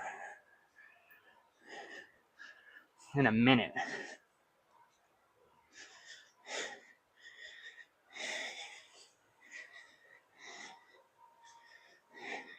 Ten active calories to go before we hit 1,000. It won't take long at this rate. 7 now.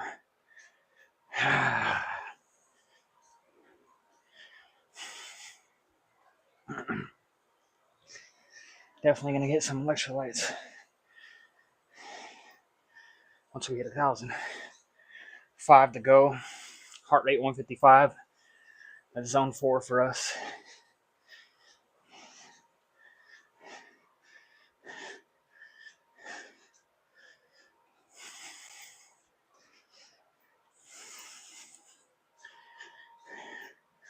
One calorie to go before we hit 1,000. And we're there. Lower this resistance. Take some electrolytes. 18 minutes to go before cooldown.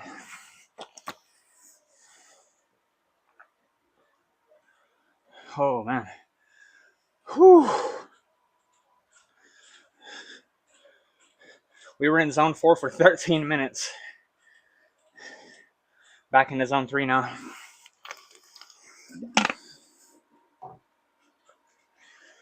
Oh yeah. Back is tingling.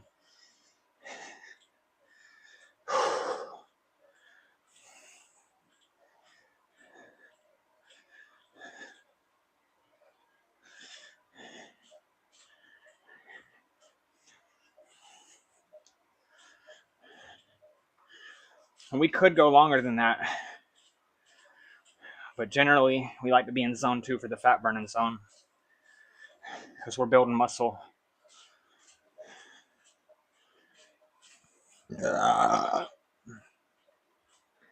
Says the optimal duration for training in zone 4 depends on your fitness level and training goals. Generally, it's recommended to stay in zone 4 for intervals between 3 to 20 minutes. So we're right in that range, with longer intervals potentially reaching 45 minutes for max effort athletes.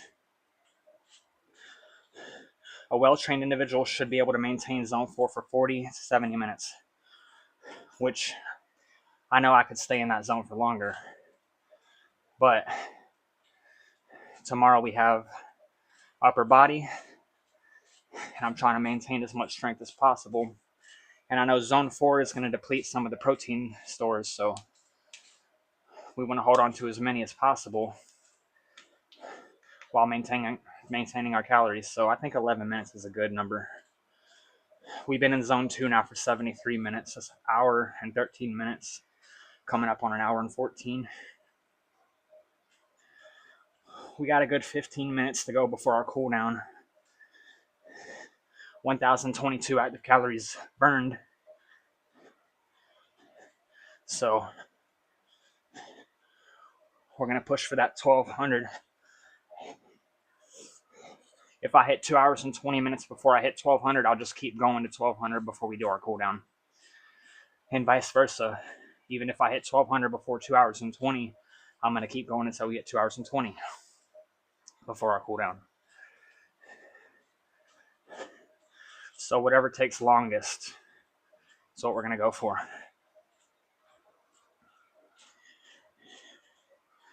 The tortoise, not the hare.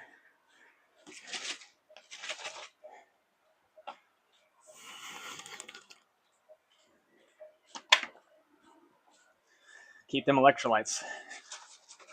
It's going to prevent you from cramping. It's going to give you max performance.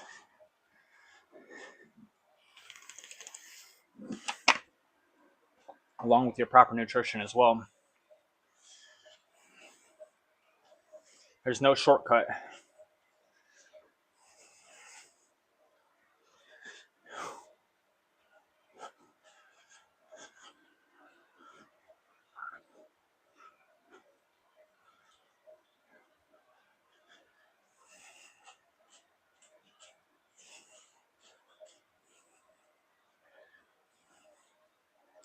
We're in zone 2 at 121 heartbeats per minute. 1,036 active calories in. We got about 164 to go before we hit that 1,200 marker. Excuse me.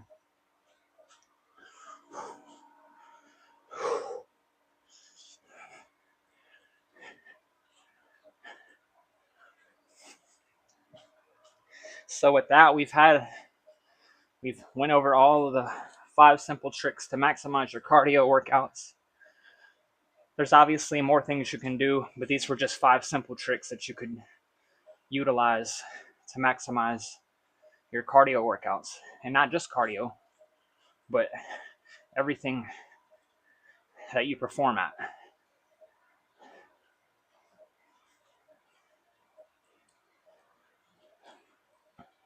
Woo! Feeling good.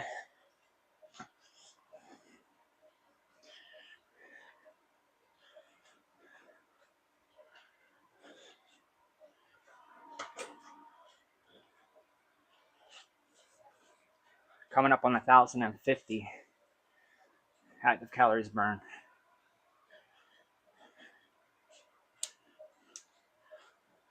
We're in zone 2 right now.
Make solutions, not excuses. That's what we're doing. That's what we're all about here on this channel.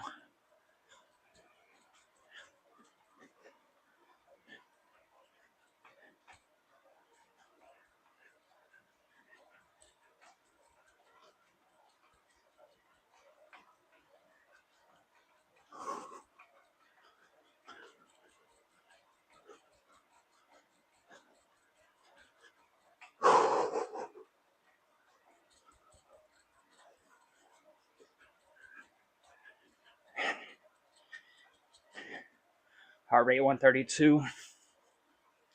1,062 active calories in.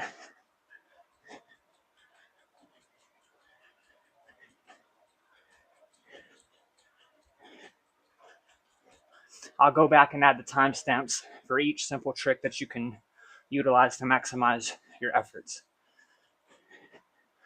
because it's a pretty long stream. We do about 2 hours and 30 minutes, sometimes more than that. So we'll make sure we include that. I'm going to increase this a bit.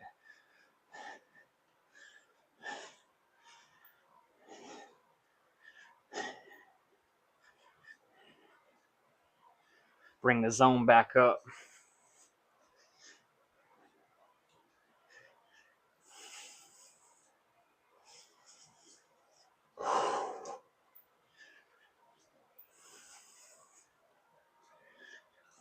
$141 on the heart rate. Higher into zone 3.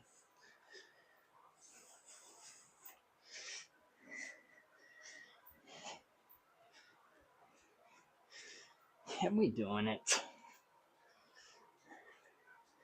It ain't gonna do itself. I think I heard that quote on Swamp People. Guys were catching an alligator, and the old man was like, "It ain't gonna get itself." Damn right. You got to get up and get after it.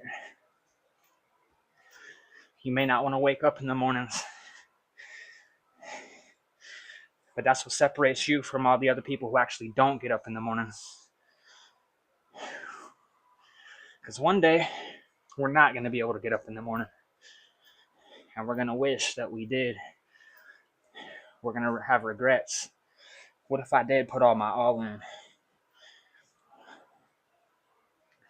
So don't ever allow yourself to get to that point where you have regret. If you have air in your lungs, you have the will to do it, get up and get after it. That's what's going to separate you from all those people who actually don't do it.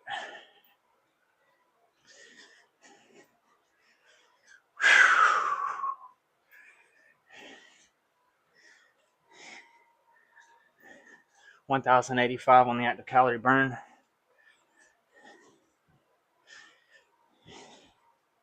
Once we hit 1,200 active calories, we're going to do a cool down. And I'm going to use the bathroom too once we hit that.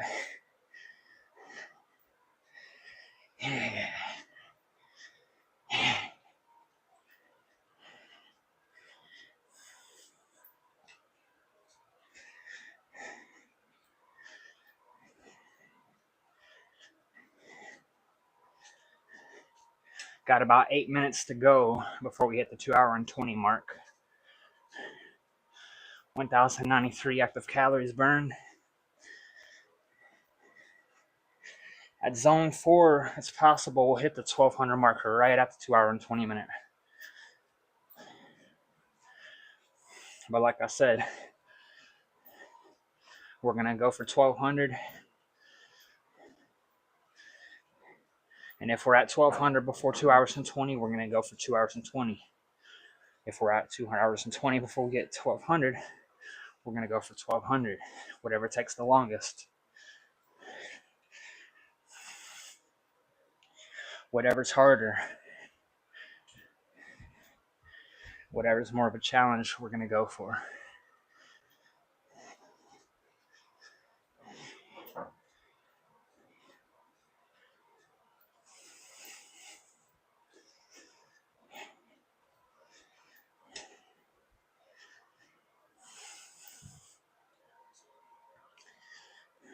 $1,106 active calories burned. Heart rate 152. We're in zone 4.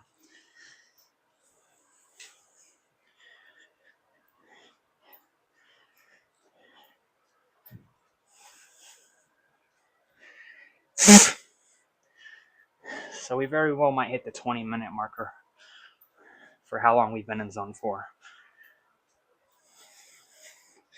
We were at 11 minutes when I stopped the first time.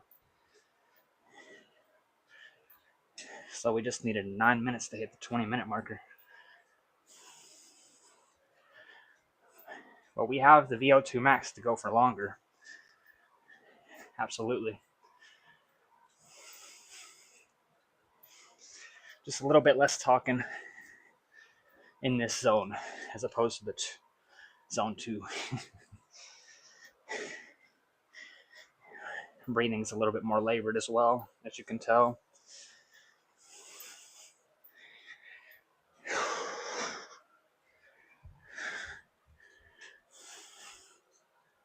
$1,120, 80 calories to go before we get 1,200. About 5 minutes to go before we hit the 2 hours and 20 mark on the stream.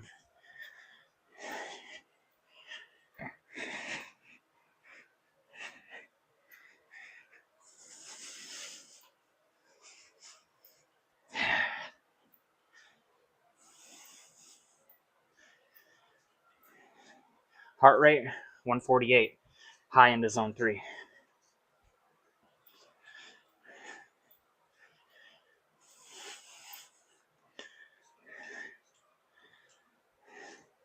Might need to increase this a little bit more.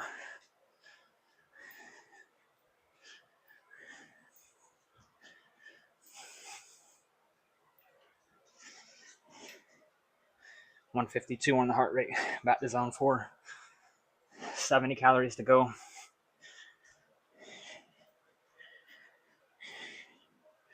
Coming up on about 4 minutes left.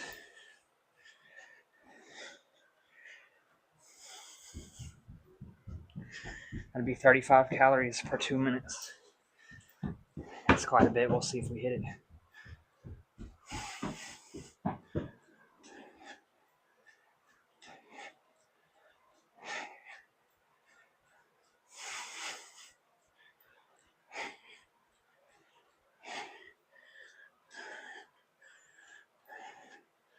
About 60 calories to go.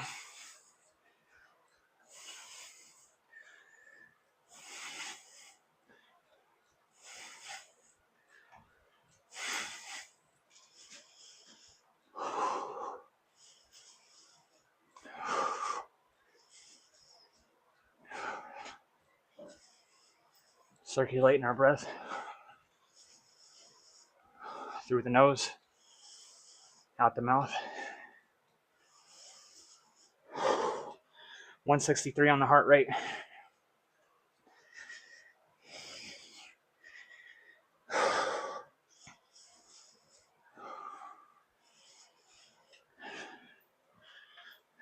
$165.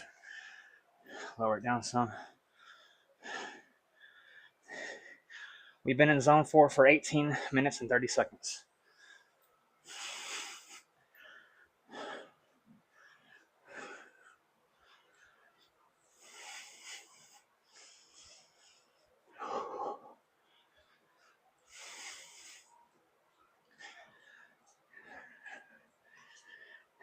About 1 minute and 30 to go before we hit 20 minutes.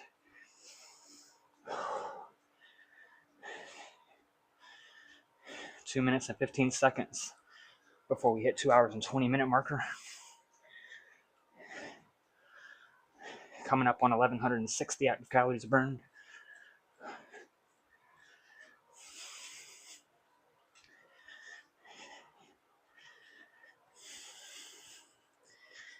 So we'll hit the 2 hours and 20 minutes before we hit 1,200 a day. That's fine.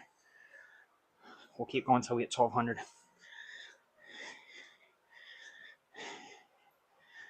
39 to go, active calories.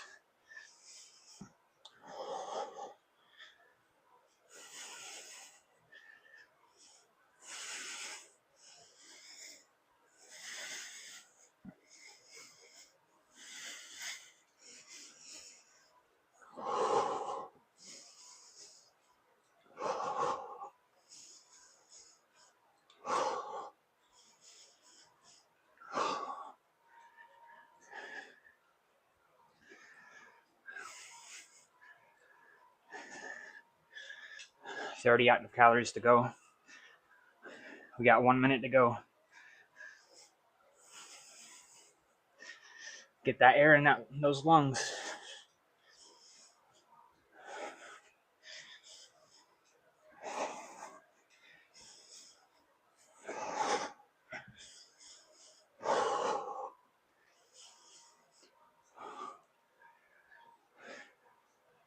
About 25 active calories to go.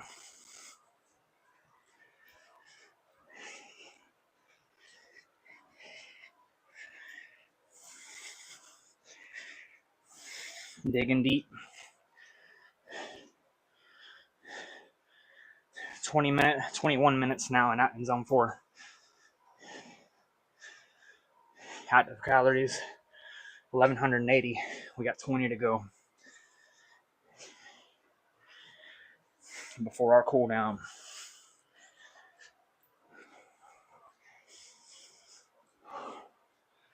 Good leg workout.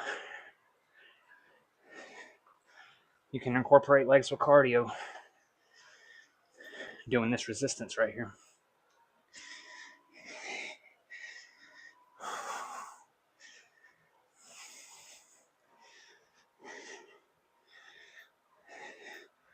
$14 active calories to go.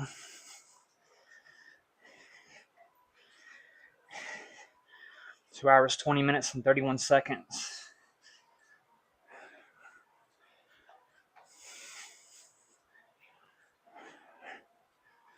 Heart rate's feeling it. 160 beats per minute. Less than 10 active calories to go before our cool down.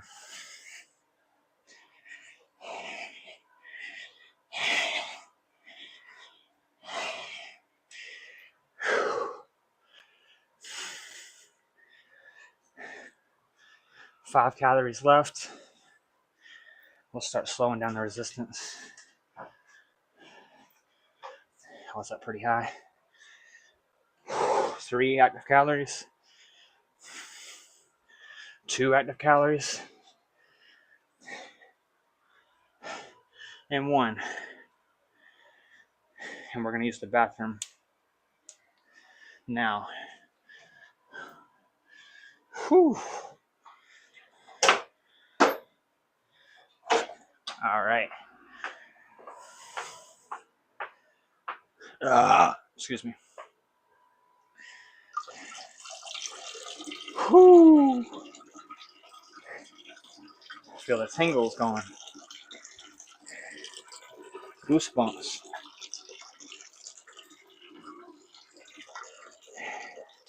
Now when we come back, we're going to come back with our reverse pedal.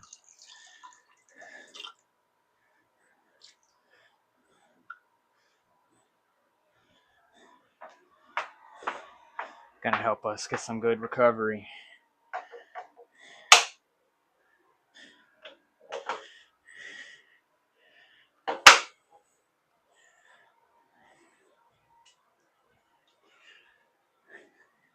And we'll do this till we hit about 1300.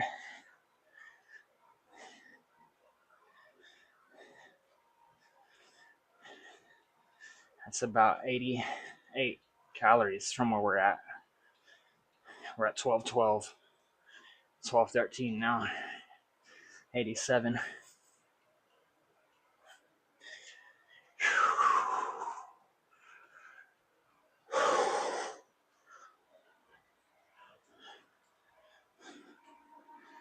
Good recovery on the knees doing this reverse pedal.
Heart rate's at 119.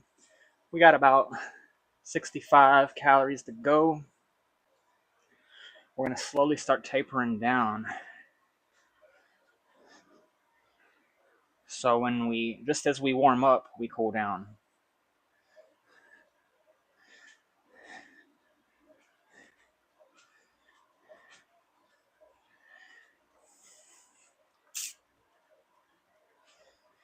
Part of that, allowing ourselves time to recover. I believe that was our third, or was it our fourth simple trick?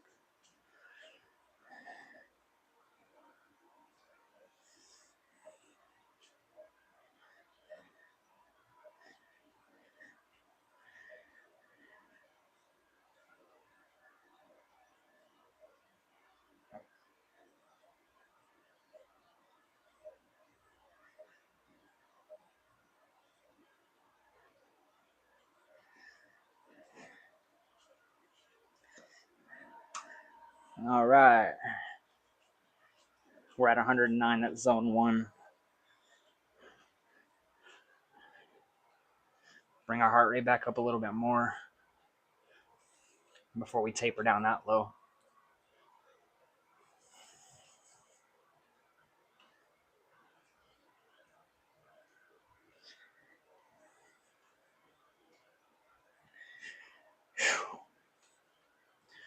Heart rate now. My camera went out for a second.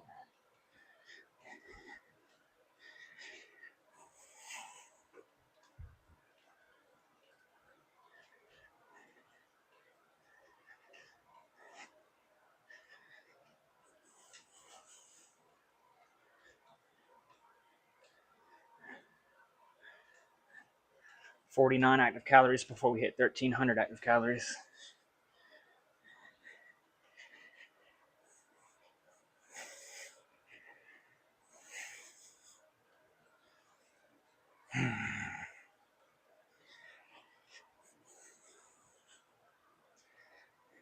We putting in that work so that work doesn't put us in.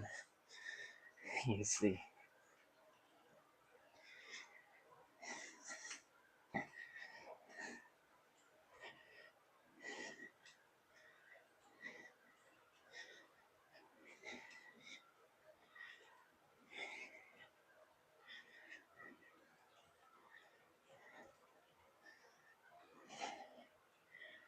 Yeah.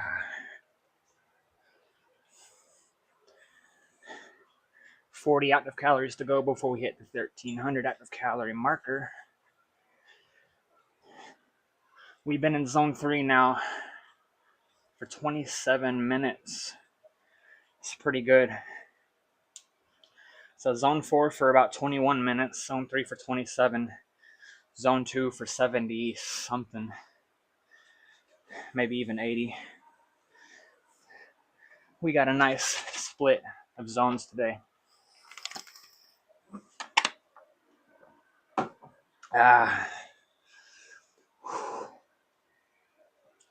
Zone 2 for 82.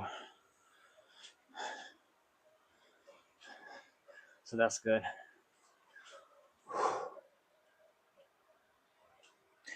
Got good blood flow. Veins going out throughout my body.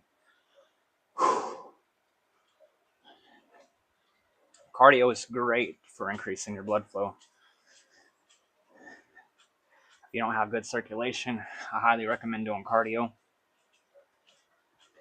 Minimizing saturated fats along with excess calories. Cardio is also a great way to help you stay in a caloric deficit without just eating that, so much less than you're used to, because if you try to do it all through your diet and nutrition, you can, but you're going to be getting a lot more hungry and your energy levels are going to tank. So it's important to know your caloric limit and to be in a deficit of no more than 500 calories of that daily caloric limit. I do also have a short video in my short section of the equation for fat loss.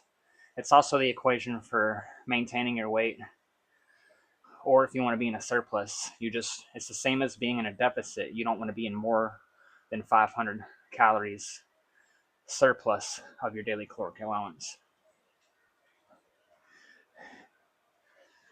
And this will give you a way to sustain your progress without seeing a bunch of like change in terms of like, if you want to be in a surplus, you're not just going to gain so much excess fat, or if you're going to be in a deficit, you're not going to lose too much at once.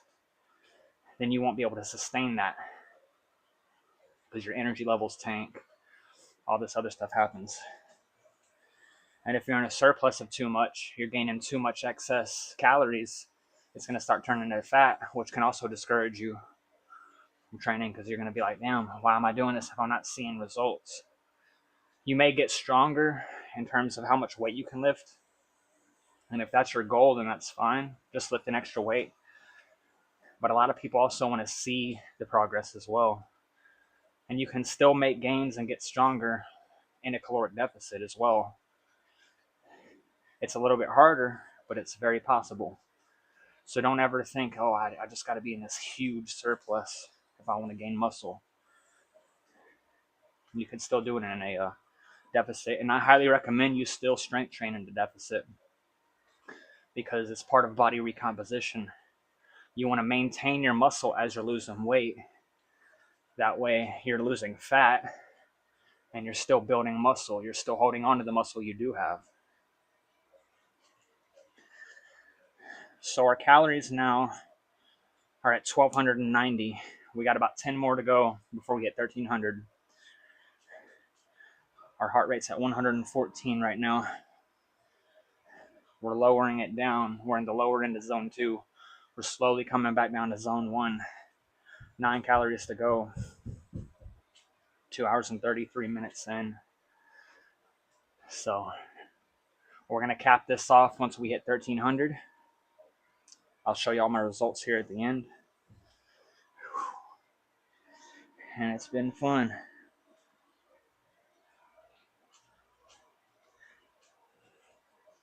$115 on the heart rate.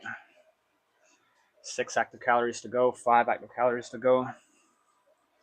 Start slowing my pedaling down.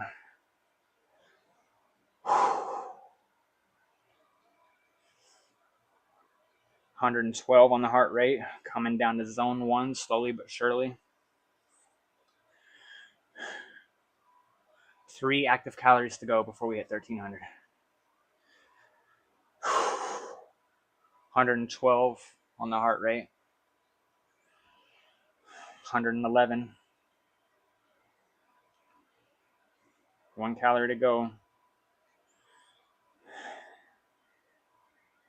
110 on the heart rate. 1,300. 108. We're in zone 1 now. We're going to go ahead and hop off here and show you all the result. Oh, yeah. So, there's our result, guys, girls. 1,300 active calories. Total of 2 hours and 34 minutes. So, we're going to go ahead and call it there. I appreciate y'all tuning in as always. We do these every Monday and Wednesday. We'll be back on Wednesday with another one. I have some things to do on Wednesday too, so we're going to try to probably do it a little bit earlier. But till the next one, much love, y'all. Peace out and stay healthy.